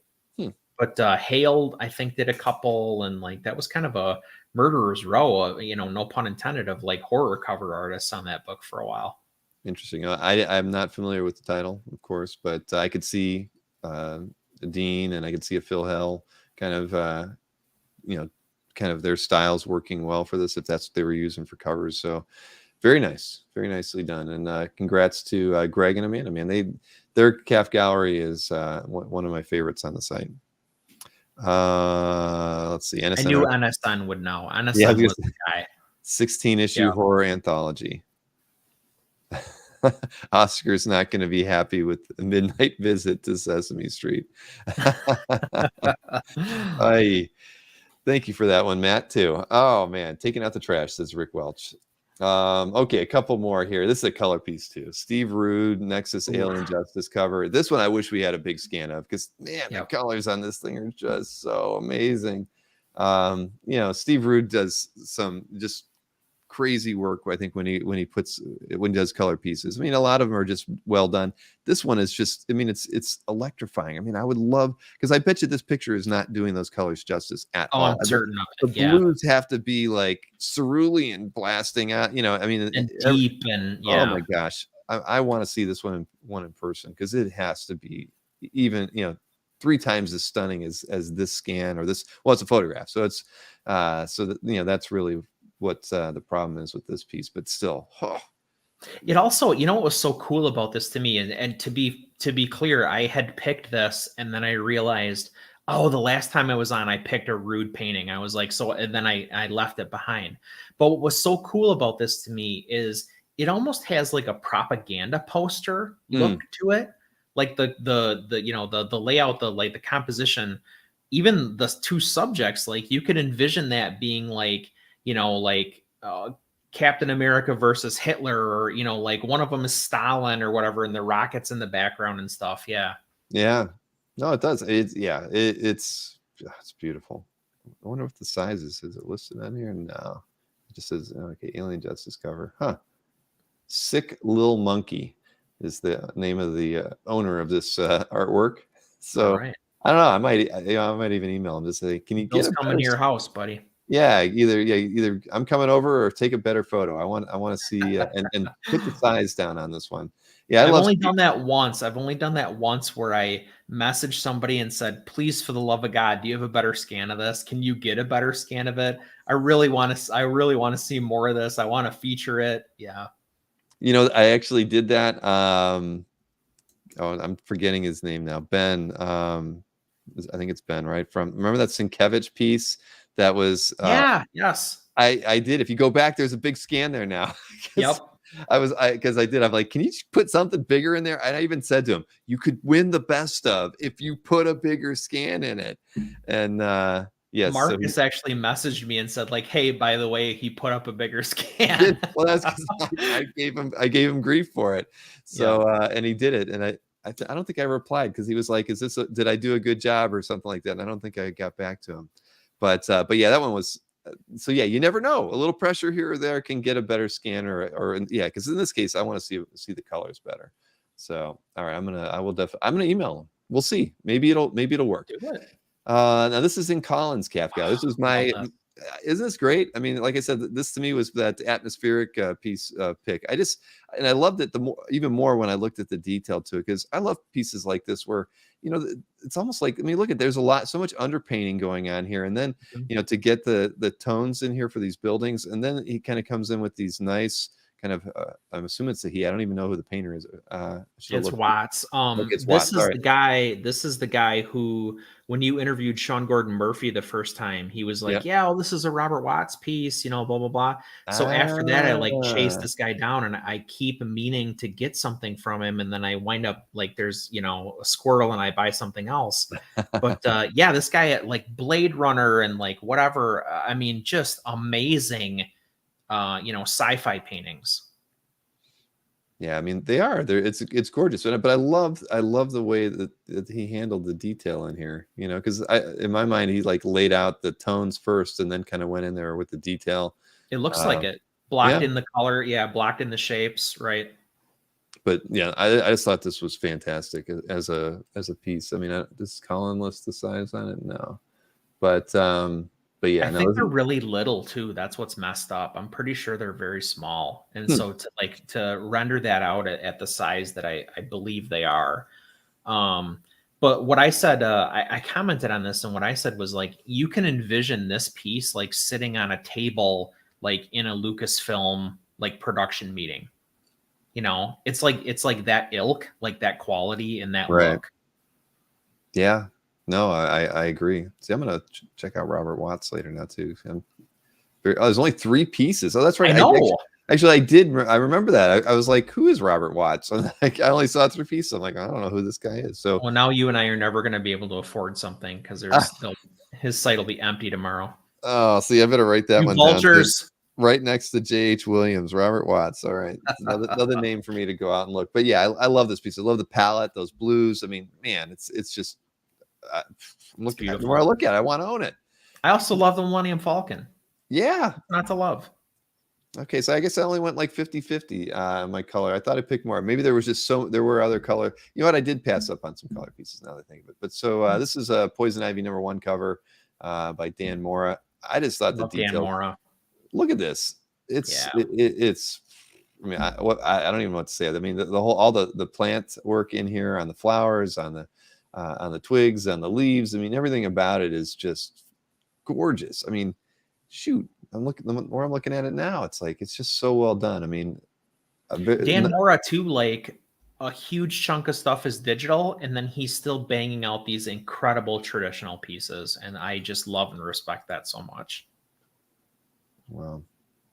Yeah, no, I like this piece even more now that I'm seeing it the second time. Yeah, it's fine. It's not. It's like thick to thin. I mean, like he's got so much going on with like line weights and like contrast, and he's terrific. Wow. And who's? Oh, here I didn't even look at the color piece. Yeah, it's not too bad. Yeah, I like it. I like the yellow. Yeah. JP Crusher. I've been in JP's calf gallery before. Very nice. Very nicely done. All right. Well, there's our 20 picks for the week, everybody. I think we did all right. And we got through fairly quickly. What time is it? 12:13. All right. Not quite record time, but we did it in about 40 minutes. We did. Well, you know, and once again, I screwed up with Hakes. I want them to have their own like dedicated hour on their own show, and somehow I screwed it up. I need a secretary. That's what it's kind of coming down to.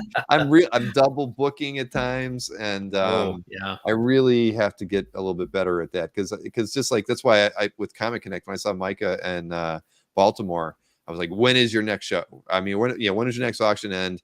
And I picked a date with him a month and a half in advance because it was just like, I'm not doing this again. I'm tired of, because I'm sure it's frustrating for them too. They don't want to just like have to rush through their stuff. And we could, and I love hanging out with those guys. I could do a show just with the Hakes guys. We could rib Sean for a half hour and it would be enjoyable. Anyway, so Chris, lots of fun. So you're going to be, what do we got coming up here holiday wise? Thanksgiving's in like 2 weekends or 2 weeks, right? Is that what it is? Yeah. 24th.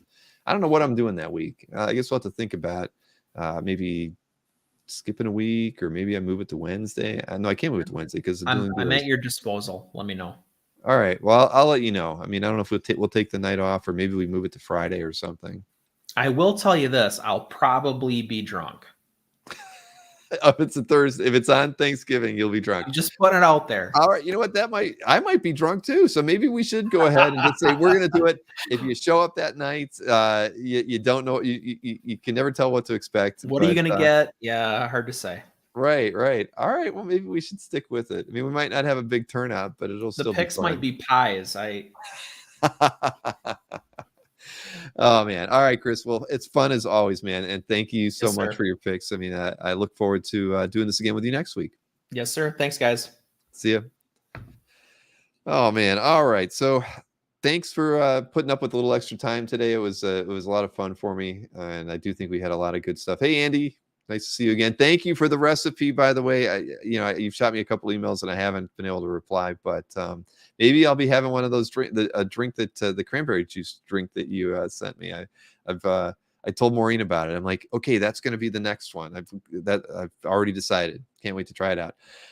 Drunk Bill and Chris presented by Heritage Auctions. That we might want to remove the presented by Heritage Auctions for that show. But yeah, a very good show. Thank you very much, especially to Khalil for putting together that great flip. It was good. I knew it was going to be great, and he did put a lot of effort into it. He had to go out and get a special rig and everything, and he made sure he had it well lit. And I don't know how he had the audio. It was so perfect too. So he did a great job on his flip today. So thank you for that. And just remember, everybody, any issues with Comic Art Live, it's best to get those queries out to me before, say, 3 or 4 o'clock tomorrow, because I'm going to probably be busy with other things. So I'd like to address any support issues with Comic Art Live as early tomorrow as I possibly can.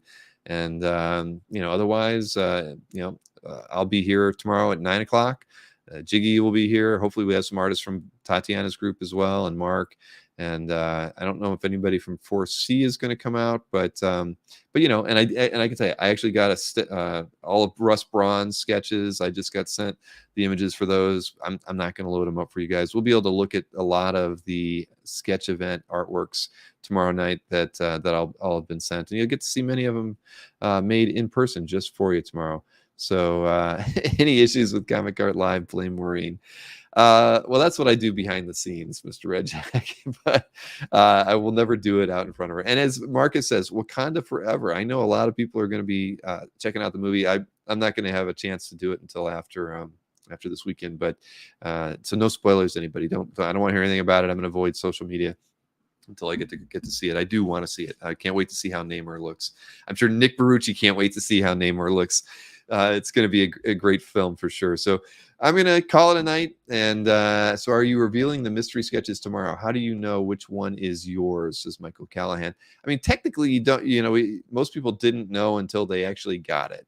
But if your request was unique enough, I mean, and you saw somebody working on it, or we showed one, because some of the artists are actually doing, like, as I mentioned, Russ Braun has done, I think, 3 of the 5 that he was going to do. So some of the artists were getting them done early because they want to make sure that we're mailing these out as soon after the show as possible. I mean, if somebody really wanted to know and they couldn't tell who was doing it, I would be more than happy to open up the spreadsheets and tease it if you wanted to. But that would kind of take away a little bit of the fun. But I mean, again, it's totally up to anybody in the audience. If you say, Bill, I asked, tell me who's got mine, I would be more than happy to announce it tomorrow during the show. But yeah, I think most people last time, I mean, it's like somebody had a creature from the Black Lagoon and Mannix got it.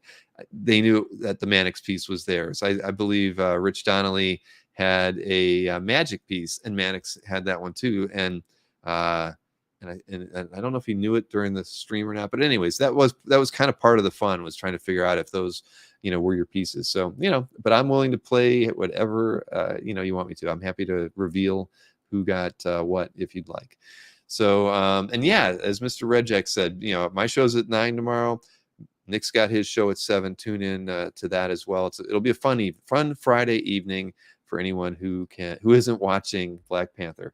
All right, everybody, have a wonderful night, and I will see you tomorrow with the kickoff event of the 6th Comic Art Live this weekend.